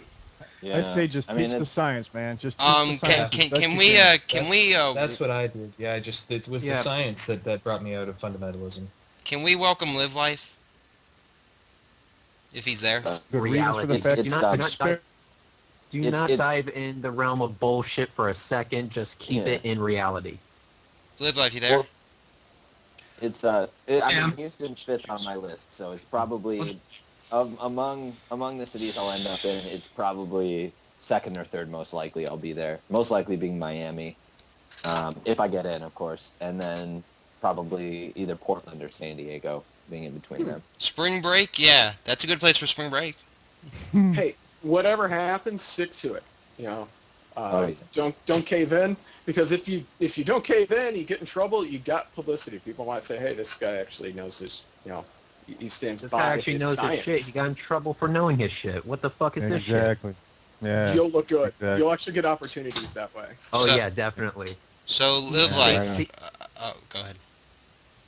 No, I'm done. Yeah, you've been ranting too. So live life. Would you want to introduce yourself? Connect issues glitching a little. I'll jump in when I hear something. I think I'm okay right now. Can you hear me okay? I'm A gonna kick little lower, Prag yeah, out. just a bit. Prag, I'm gonna kick you Okay. because I think the audio is getting fucked up with too many people. Can you hear me now or? It's a little better. So never mind. I Yeah, won't we kick can him. hear you. Super. Now, what'd you say? Because you guys were... Introduce yourself. Introduce myself. I don't know what to say. I'm just a 39-year-old dude that does... I'm a YouTube vlogger, man. I hate religion. I don't hate the person, and that's what I do. I'm an activist. You know, I'm a social humanist. I'm an atheist. I believe in one less God than any other religion out there, and I'm a secular humanist, man. I'm just, I hate when religion, you know, impedes on law and education, so on and so forth, and that's what I combat in my videos, so. Right on, bro. Intrusion of religion into social issues, so. Yeah, live life is the type of guy that says goes against stupidity or goes against people that go against themselves in a sense. Case in Fuck. point, Ravenwolf. No. I try not to get caught in the drama too much. Once in a blue moon, I'll make a video if somebody, you know, attacks me, but that's about it. Other than that, I mean, you were in Dramagate, remember? Yeah, that was pretty big. Of course, yeah, that was good, yeah. Has it been long enough we can talk about it? Nah, talk about it. Okay. Who here There's wants nothing interesting to to talk say. about it? Thank you. Actually, Dramagate was pretty interesting from my point of view, and I don't want to. I'm not here to bash on Live Life because it was actually pretty brilliant, really, when you really look at it. Yeah, you're really. And I disagree. I disagree. well, You mean people like drama? Shocking. Yeah. well, what it did, at least from my point of view, is it brought out People together. Yeah, I'm sorry, I didn't mean to talk over you. It clearly demonstrated how the atheist community, of all communities, was the first to jump on drama and spin it like crazy. Which shouldn't have happened at all. We should be the most skeptical, and it should have been the opposite of that. Yeah. I feel. But yeah, I got a lot of. I've received probably over 100 emails after that happened for weeks on end from people that were so positive about it. You know, I received a couple negatives. I actually received one death threat from an atheist, out of all people. Stupid. But other than that, I received like hundreds of messages. People really liked it, but they didn't want to come out because the majority of the people didn't like it, so they didn't want to come out. There's a lot of people that came out with videos that supported it, but you know, they just didn't like the way we went about it. So the beginning of it. You Well, it's disrupted just my like life. this. You disrupted my life on the internet. I am going Pragmatic. to kill you. Pragmatic. I think Favor. People didn't like the one premise, but the conclusion, a lot of people like the conclusion from it. So. Well, if you're trying to find something out, you got to put all bias aside to find out what is legitimately going on, and sometimes you got to piss people off. You know, case in point, you know, the Earth being found out to not being 6,000 years old. You know, sorry, the conclusion pisses you off, but too bad. Well, I think Talbot's my biggest supporter. He was probably one of the biggest skeptics I've seen out there, especially the video you made, Tom. Well, it actually also affected me in a negative manner at first, so I was pretty pissed at first, and I even gave you some shit. But in the end, it really made a ton of sense what you actually did. It changed my eyes completely as how you got to look at things on the internet, especially even within the atheist community. So I disagree. I disagree out of the fact that it was vague. That is my entire contention. Well, it was intentionally vague. It was intentionally designed that way. And look at all the spin that the people ran with. It was just crazy. Saying all kinds of shit. And I'm muted. No, not anymore. At least from my negative point, it was just well, it impacted our news show for a brief extent, which sent me livid. But after that was quickly corrected, and I thought about what he did, it was a great idea. It was a great idea. It really was. But most people still don't get it to this day. You gonna share those, Sam? Huh? You gonna share those? I actually want to hear what Joshua was going to say, because kind of talked over Take him it. a bit. All of you, shut up. Joshua, you have the floor. Tell me what you think, because I want to hear from you. Well, one thing I disliked about it, I was actually going to make a video about it, and then I just didn't care anymore.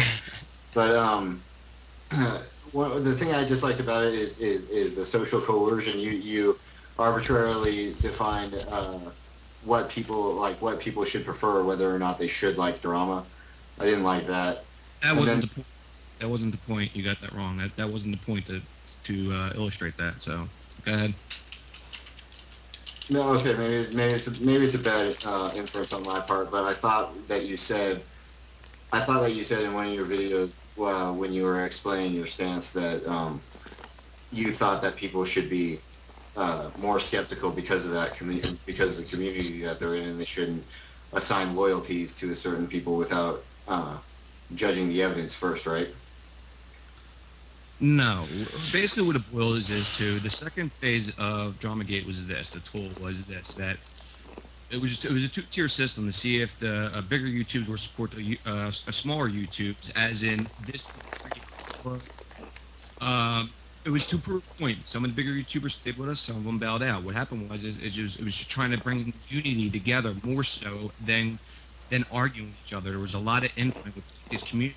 We have a bigger agendas out there, I believe, as in social issues. When it comes to education, I think there's more people. I mean, there's a lot of people on YouTube that love drama, and that's fine as long as it's productive drama. I don't care.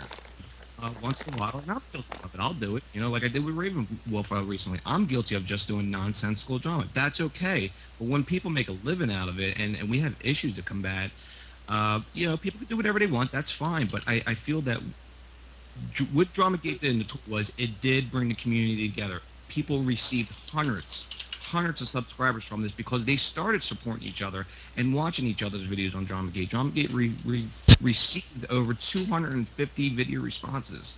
That's tremendous. That's amazing. But I'd rather us use some more of our time for science and education and debunking religion and stuff. This is my rebuttal against that. And because of the vagaries that were involved, this is what I think about that. I think that you got more subscribers that were only subscribers because they wanted to know the outcome, not because they gave a shit. Like you intentionally withheld information, and as people, they want that information. So they didn't come to be part of this community to support you. I think that they came because they really wanted to know. And some people came out of maybe some irrational loyalty to someone that they liked, and they didn't understand, you know, the situation that was going on. But I think mostly you proved that people are curious more than anything, not just dramatic, but curious. I almost think that it would have been better to have like a completely false example. I almost think that it would have been better and more productive to your cause to see whoever supports it to just create a lie that was a blatant lie. I agree. I agree. I know where you're going with this, and I agree with you. I do agree that how we attacked it in the beginning, the first premise of creating a drama was, yes, I think the way some of the people went at it, I think it was wrong. I think they created way too much drama. It could have been a lot less severe issues and a lot less assumptions, which a lot of people did. I agree the beginning tactic was, yes, I believe that was wrong. Yes, we could probably went at a better way, but you know, like in any kind of equation, if you have a couple premises, you know, one premise could be false, one premise could be true, but the conclusion could be very sound. And, you know, that's what it boils down to, and that's what I believe why, you know, the tool is it's a good tool. I still believe it. I still believe in the tool itself. You know, maybe not drop it in general and how it went down. No, I can say I could probably disagree with that. Probably participate. I think the point was made pretty clear. LiveLife. I mean, in the end. Oh, you guys broke up. Yeah, sorry. Yeah, I got bad connection. I'm here. Sorry. Yeah, maybe if I kick somebody out, maybe that'll fix it. I didn't hear what you said, Tom. I'm sorry. You broke up. I think it's Sam's potato chips. Frag, I'm gonna kick you out, okay? It's muted, or it was muted. Frag? Okay.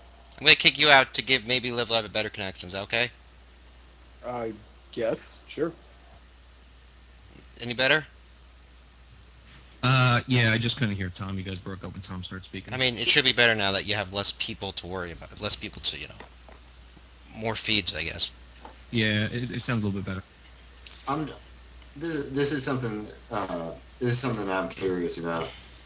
People, I think, may have created more drama because they felt deceived.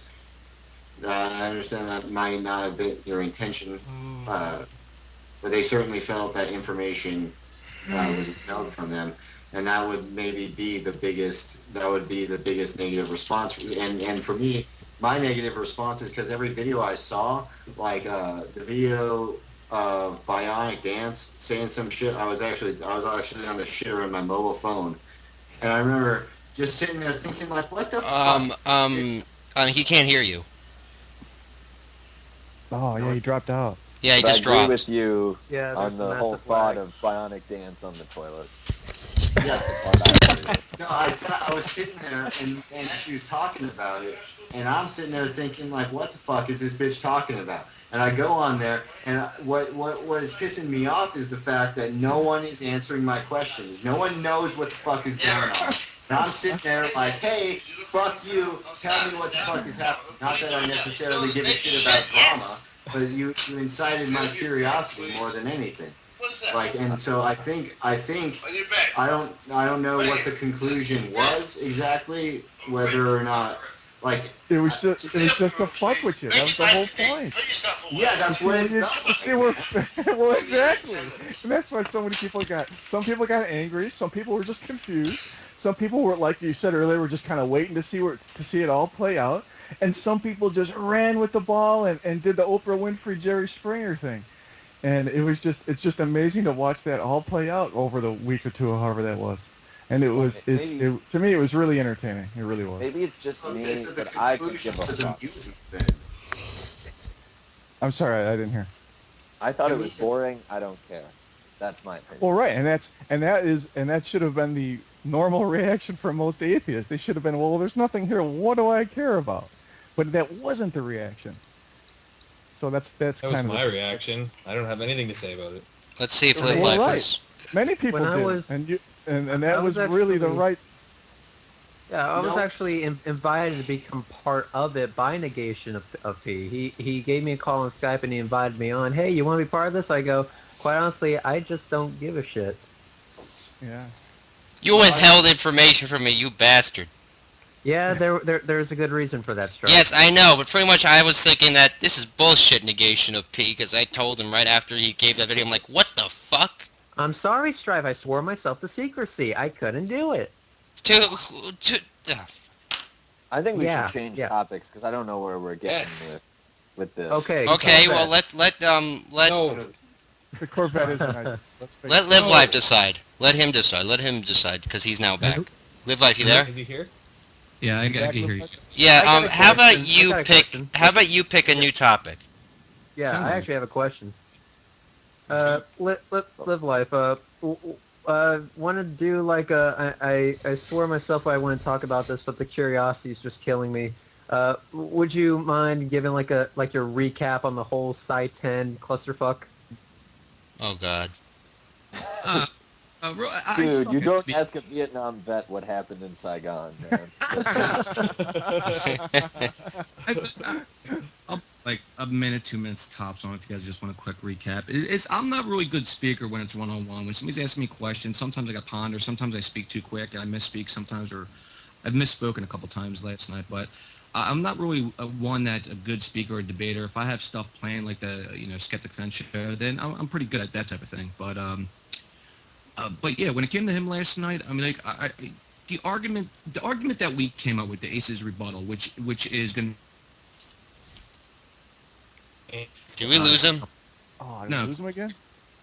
Am I here? Yeah, you're here. Am I good? Barely.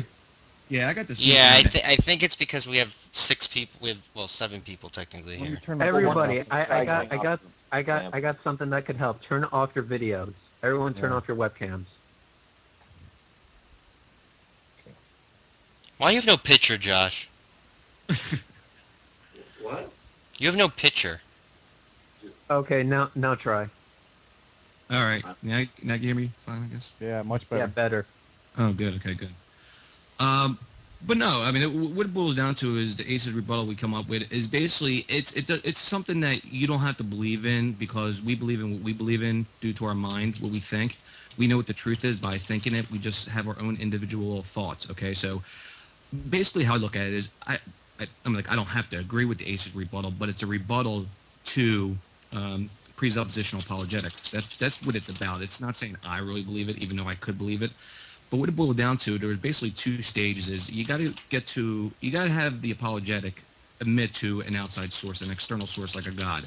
So what you do is they try to throw the solipsism argument on the atheist or the person we're debating. So what happens is you can't have anything that's truthful outside your own Holy body. So crap. you have to accept God eternal before you can accept any kind of absolute truth or truth outside one's mind.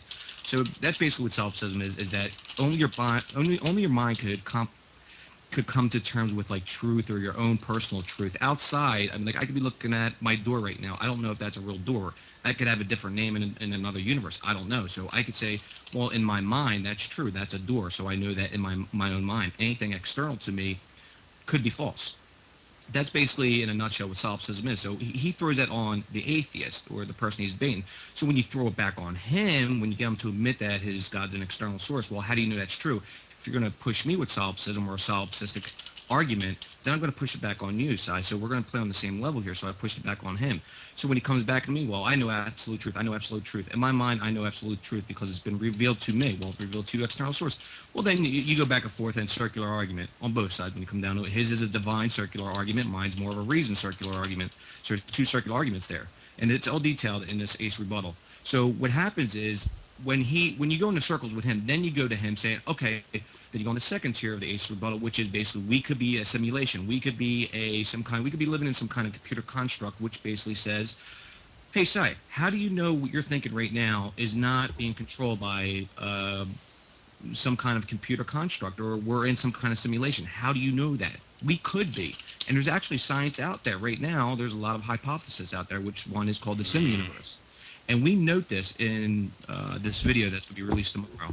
We note this at the very end with the scientific research that we've done about supercomputers and all that, that if you take all the supercomputers in this world, it's actually 3 times more intelligent than a brain, or can hold more, not information, but it's noted in the video, but it's really cool, It man. can calculate it faster than the brain at that point, I think, right? Yeah, it's something like that. Like the supercomputers, it's just amazing, right? I didn't get to read the article. Actually, Negation's the one that got that article on the supercomputers about the, being 3 times more powerful than the brain.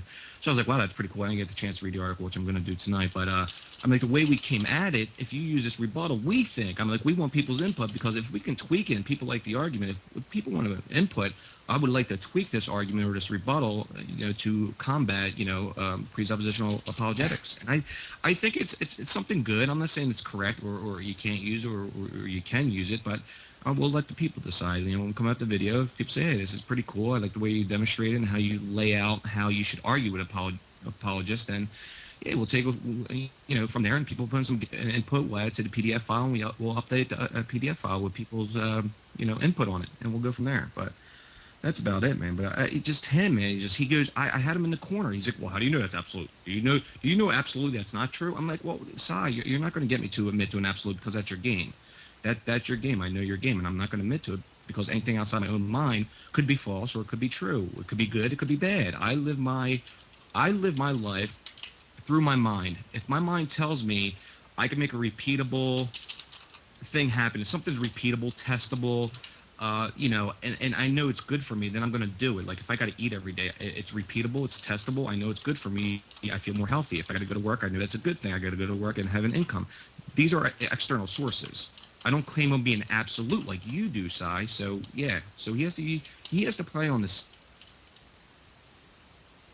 Try to get him to do yesterday, but like when it comes to me being a speaker, like if I spoke just like I am now, I probably did a lot better than I did last night. But I had a lot of great positive feedback on it. But but when this ACE rebuttal comes out, people will realize how it should be conducted in like a certain like a bullet point section. We have bullet point sections, and you just go step by step, and we actually do like a fake debate. We do these like fake debates in this video, and it's pretty cool how you follow it. That you basically can back them into a corner. is there holes in it? Can you say, if you used a computer construct, is that a red herring? It could be. Some people take it that way, but we'll see what people say. We'll go from there. I mean, should I release the beast? Yeah. Yeah, I'll bring Rattz in. All right. Oh wow, the beast. Well, it's Easter. Did you guys have you guys seen that Magic Sand? I don't know why this reminded me of, but have you guys seen that Magic Sandwich show with Venom Thing X and Don Exodus 2 and Thunderfoot? And Venom Thing X tells him to watch a video called like A Woman Rides the Beast. Yeah. Goes, don't Google that. Please don't Google that. Yeah, please don't Google that. What's today? Election day?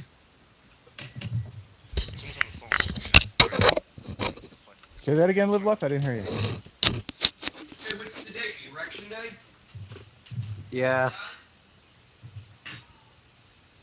I like to try to spend my weekends like Jesus. I get hammered on Friday and don't rise till Sunday. There we go. It's a bad weekend in Rome. Now he gets to go home.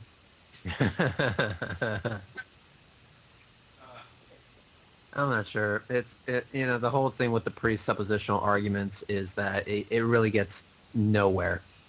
And if you try to attack them using the same exact logic, apparently he can go around it. But when you try to go around in the same exact way, just using a different divine source, we can even call it that, he doesn't like that. Oh, I'm sorry that I'm playing the exact same game that you're playing and I'm better at it. Yeah, there's a lot of good rebuttals out there for it. I can give you another rebuttal for you. There's tons of them out there that get used against him, but he'll never accept it. He'll never accept I it. can give you another rebuttal, guys. That can help you guys. Wait, Rattz. Last week I told you to find a critique of your position, didn't I? Oh yes, I did. Okay, you got 5 minutes before I kick your ass. All right, I heard you guys talk about epistemology, so I thought I'd chime in. Well, can you just bring one critique, and then you can reply to that. The one that comes up the most actually is the warm-wet brain argument, which says that collapse can't happen in the brain because the environment is too hot and wet for it to occur. And the thing is, they've had quantum biology now where they're discovering that quantum effects actually do play a role in larger scale activity, including in biological systems which are kind of warm, like photosynthesis is one, and then actually this is kind of cool, applies directly to the issue, is a gamma synchrony in the brain, which turns out to be the best neural correlate of consciousness, and actually it works by quantum entanglement, which is, so that's like, even if you get away from all the kind of the issue between philosophy and physics, if you just look at the neuroscience, there's a couple clues in there directly actually. So Sam, can you translate? I wasn't listening. I don't really have... I mean, I said this in the comment section of our after show, and even after I had to restate my position, Rattz messed it up again, and I don't suffer fools gladly. And that's kind of my take on it. I mean, the thing is what he's said, at least to me, about when he talks about neuroscience, is it's one of those things where he says it's merely a correlation, but to say that the models that are now being discussed in neuroscience are merely correlations is to say that it is very equivalent to saying that the germ theory of disease is just a correlation between germs and disease. I will say I did kind of overkill the comment last time, Sam. You just didn't listen, and there's... Well, the reason I did is I did realize that the fact, wait a minute, yes, there are, I can directly see that they are actually studying the how, the corpus callosum experiment, you cut the brain in half, or you sever the corpus callosum, and you have two minds there. There obviously is more than you're studying the mind indirectly. I will grant that. No, the reason I jumped on that was it sounded to me as though you were kind of direct. Into that, and I mean, this is a pointless discussion to discuss, what I did say. But I mean, if we want to discuss how I did overreact. I did kind of overreact, and I think I gave the wrong impression. That's fine. And that doesn't change how I feel about the discussion. So let's move forward. Yeah, let's talk about something else. Go back to epistemology. Sure. Alright, so actually, it's kind of funny because I've seen, I saw a case where you had like presuppositionalists arguing, and I saw this one with Eric Hovind arguing with Thunderfoot, right? You know that hour-long thing at the Reason Rally? Yeah. That was with Kind Thunderfoot? of hilarious. Yeah, because No, that wasn't him. I think it was some guy, wasn't it? Like You know, Eric Hovind talked to Thunderfoot at the Reason Rally. There's a big long video. It's horrible. Yeah. I was banging my head against the wall at the end.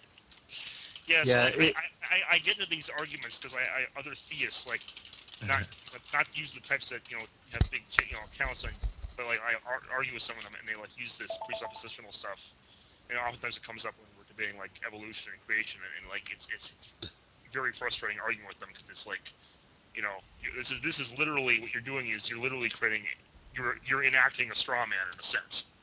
It's the Bible is God's holy word. We know this because we looked it up in the Bible kind of thing. And it's driving me mad. I will say, however, the reason that argument didn't go anywhere with Thunderfoot is Thunderfoot, even though, technically he happened to be right about the science, he was technically doing the same thing. And this is where you guys actually benefit from taking philosophy a little more seriously. So, if you can give it to me in like 2 minutes or less, I'll listen. Basically, he was presupposing materiality and presupposing the material world. he said he assumed the material world. Actually, he said 3 basal assumptions. Yeah, he assumed the problem is then that gave Eric Hovind the catch there. We could jump in there and attack him on metaphysics. He's not claiming absolute knowledge. That's what Eric's claiming. That's the issue. Is that you can't claim the issue. Hey, Prag, Yes. a nice picture, Josh. What'd you say? God damn What it. the fuck's with the vacuum cleaner? That's Prag. Yeah, exactly. People can claim not to have absolute knowledge, but then that doesn't work very well when you're arguing with someone. No, but the thing is, he didn't claim it. No, we assume knowledge. Yeah, everyone has to make an assumption that the real world exists, or else you can't operate in the real world. Everybody does. Whether you want to or not, you will. That's what Thunderfoot was saying during that video, I remember, right? There is a third epistemology is what I'm getting at, right? So there's kind of fideism, which is we assume a given religious dogma to be true because we have, that's the presuppositional argument. And then there's the empiricism argument. The third possibility is rationalism, like Descartes kind of thing, or Kant had some of this, where you start with just a priori stuff that it's not assumed, it's just known, like But that's that's to be true. But Rattz, that's not what they're talking about. If you go from I think therefore I am, you can't know there's a universe. You can't know that you can learn about it. You can't know. There is a way to do that. How? You've heard of the problem of induction, right?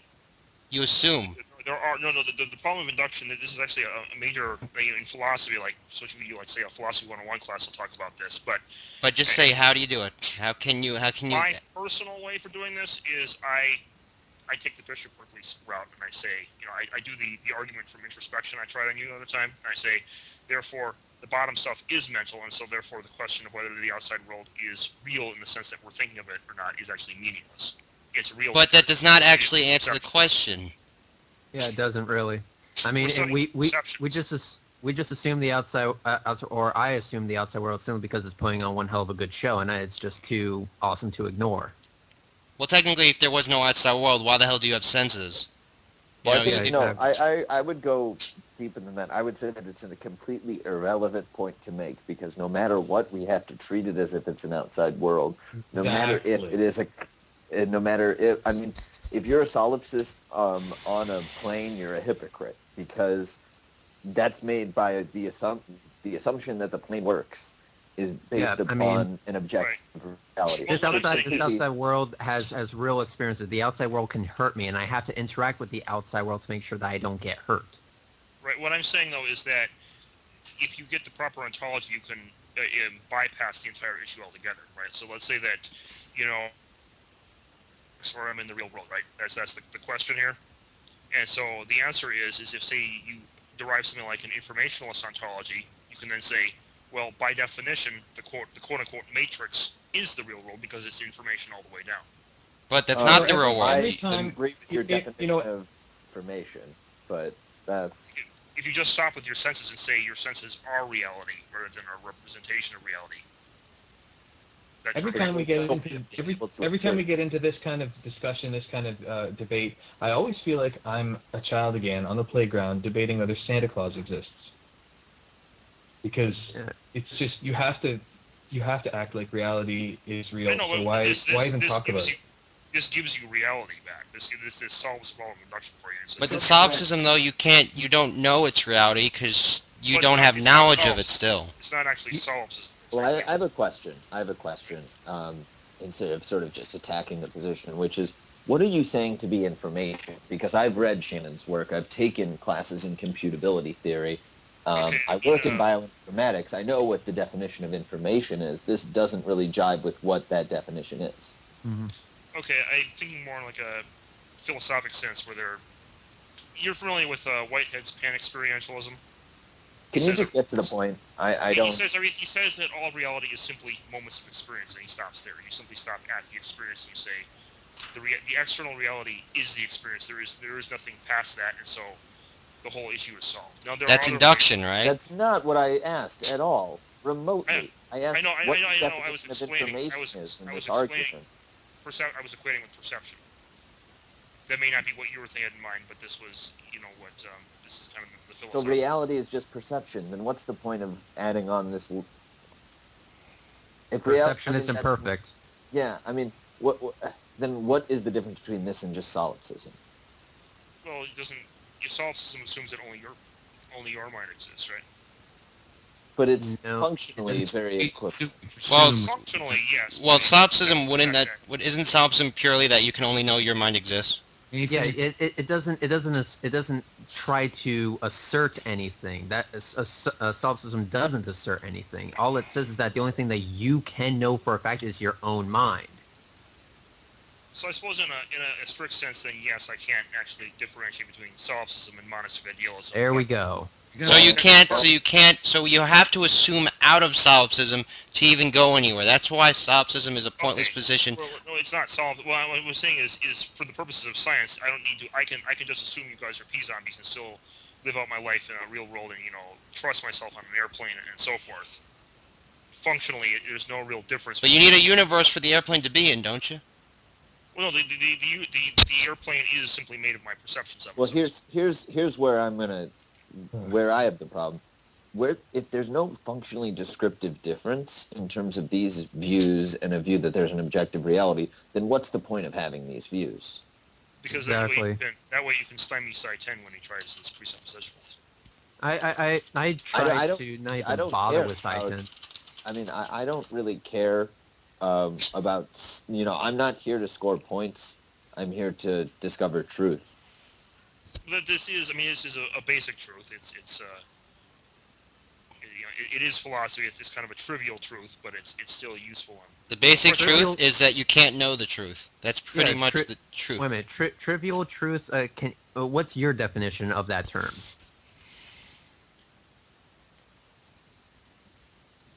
Hello? Mine? Yes. Yes. Can you define that term for me, please? Trivial truth. Like things you can know just very innately, like your own mind exists, your perceptions exist, so forth. But how do you know your perceptions exist? So you're perceiving that you're self-aware of them. If you didn't know they didn't exist, they wouldn't be your perceptions by definition. I do not perceive an apple the same way you perceive an apple. So how do I know my perception's the same as yours? You don't, but you know that whatever you are your perception is your perception. You know that your perception is a real thing, even if, say, your perception is... What happens if it's an illusion?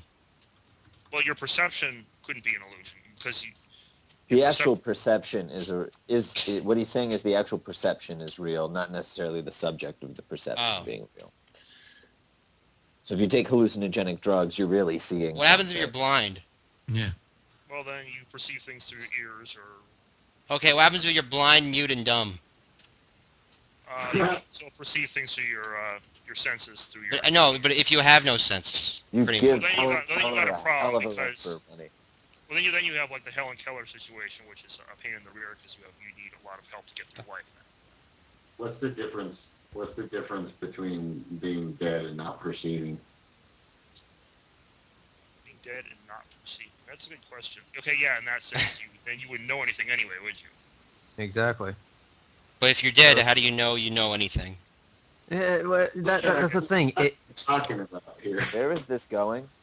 Yeah, exactly. I don't see it. We've already established that this is not going to go anywhere at all. So I how see about we no do point in this? continuing. I mean, this reminds me of when I took a philosophy course, which was I would just sit there with my eyes glazing over and just be like, what relation does this have to reality? And no one could give me an answer. I agree with logic on this one. Philosophy is total BS, and I just prefer not to deal with it. Well, and the bottom line, none of there is this. philosophy of science. Well, but the bottom line is none of this has explained anything supernatural or a god or any of these things. This is all just you can make it up. I can make up the pink unicorn and all the rest of it. It doesn't equate to reality. We were discussing epistemology, though, right? Not God per se. Well, it's just bullshit I was apples helping brains. I guess they both work the same way, don't they? I was trying to help you guys out and give you a way to stymie Sye Ten when he tries this. No, We can't see. It's easy to stymie him, I know. Well, actually, no. It's because you end up with the situation where you have, Eric Hovind and Thunderfoot. How about this? You know Sye Ten's argument, right? I think so. All right, try. Do you know so? Try it on me, and I can guarantee. Guys, I let's can stop doing this. We've done this 3 times. Yeah. How about this? Actually, I don't. Rattz, you could be on the after show. Is that okay? Yeah, listen, the big thing with presuppositional apologetics, only thing they do is they don't play on the same level. What they do is, it's a logical fallacy, special pleading. They make exceptions to their rules that only applies to them, nobody else. I totally agree. They'll presuppose their way out of that, though, see. It's a fallback.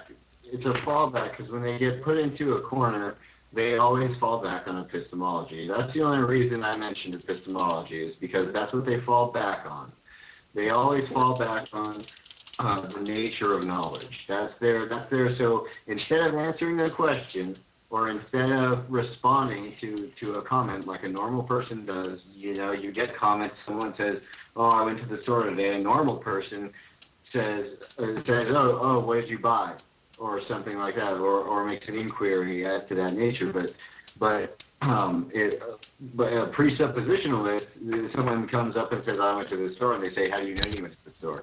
They fall back on very basic claims. They fall back on epistemology from very basic claims if they can't find a rebuttal against it. Exactly. And that's I'm giving you guys a deeper fallback line, basically. Can we move this on to the after show? So can we do final conclusions and we'll have a 10-minute break and then we'll have an after show for an hour. Sounds good to me. So LiveLife, since you were the last person. No wait, Rattz was. Rattz, yeah. My last line, I guess. In order to properly ground epistemology and undercut presuppositionalism, you need to refer to the a priori. Okay, LiveLife. No, thanks for having me on. That's all. You wanna wait? Are you still having Skeptic TV? I mean, Skeptic Fence. Yeah, but we're still in the works of it because we're in the middle of building a website and shit. So it's gonna be on Vlog, isn't it? It might be on here. There's no more Blog TV. I mean, everyone's going here. You notice, right? Oh, Vaughn. Yeah, I'm gonna be going here. Yeah. Okay. You want to give it your channel? Yeah, you just search in YouTube, LiveLife 8072. You can check that out, and I have all my other links on the sidebar. You guys can check out. So, thank you. Okay. Let's go with Atheist Coffee since he begins with an A. There is no God and religion is bullshit. Okay. Josh. Am I invited to the after show? Yes. All right. I guess to everyone watching this show who's not going to watch the after show, which I don't know why you wouldn't do that. Okay. Crap! I forgot my alphabet. Crap! Which is first, S or R? Fuck. R. Okay, Redline. Yes. Thank you very much for watching. This show is brought to you by the Mill. What? And please subscribe to the Lion Go Show, and also subscribe to my channel, Redline, as well as LiveLife 8072. Also subscribe to Logic. And if Stripe ever makes a YouTube channel and stops being a total dick about it, subscribe to him as well. Thank you. Okay, Sam. Um, And Sam, also, one question. What is that pic of? that is an artist rendering of the main character of the book, Once a Runner, Quentin Cassidy, and I'm a runner, and it's one of my favorite novels. I highly recommend you read it. It's by John L. Parker. Once a Runner. Okay, go with your point. Yeah. I think I'm not the only person who's wondering what the fuck the picture was. I don't think It's a good picture, isn't it? I mean, it's mysterious. But I thought it was like some guy from Street Fighter. no, it is not. It's Quentin Cassidy. Okay. But I would say that always be skeptical. Always keep in mind that reality exists and it's not here to serve you.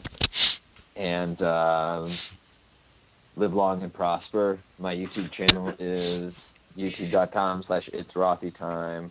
Typing it into the chat. I do mostly science and creationist videos. I've been kind of lazy about making videos just because I'm a super busy person. But thanks for having me on.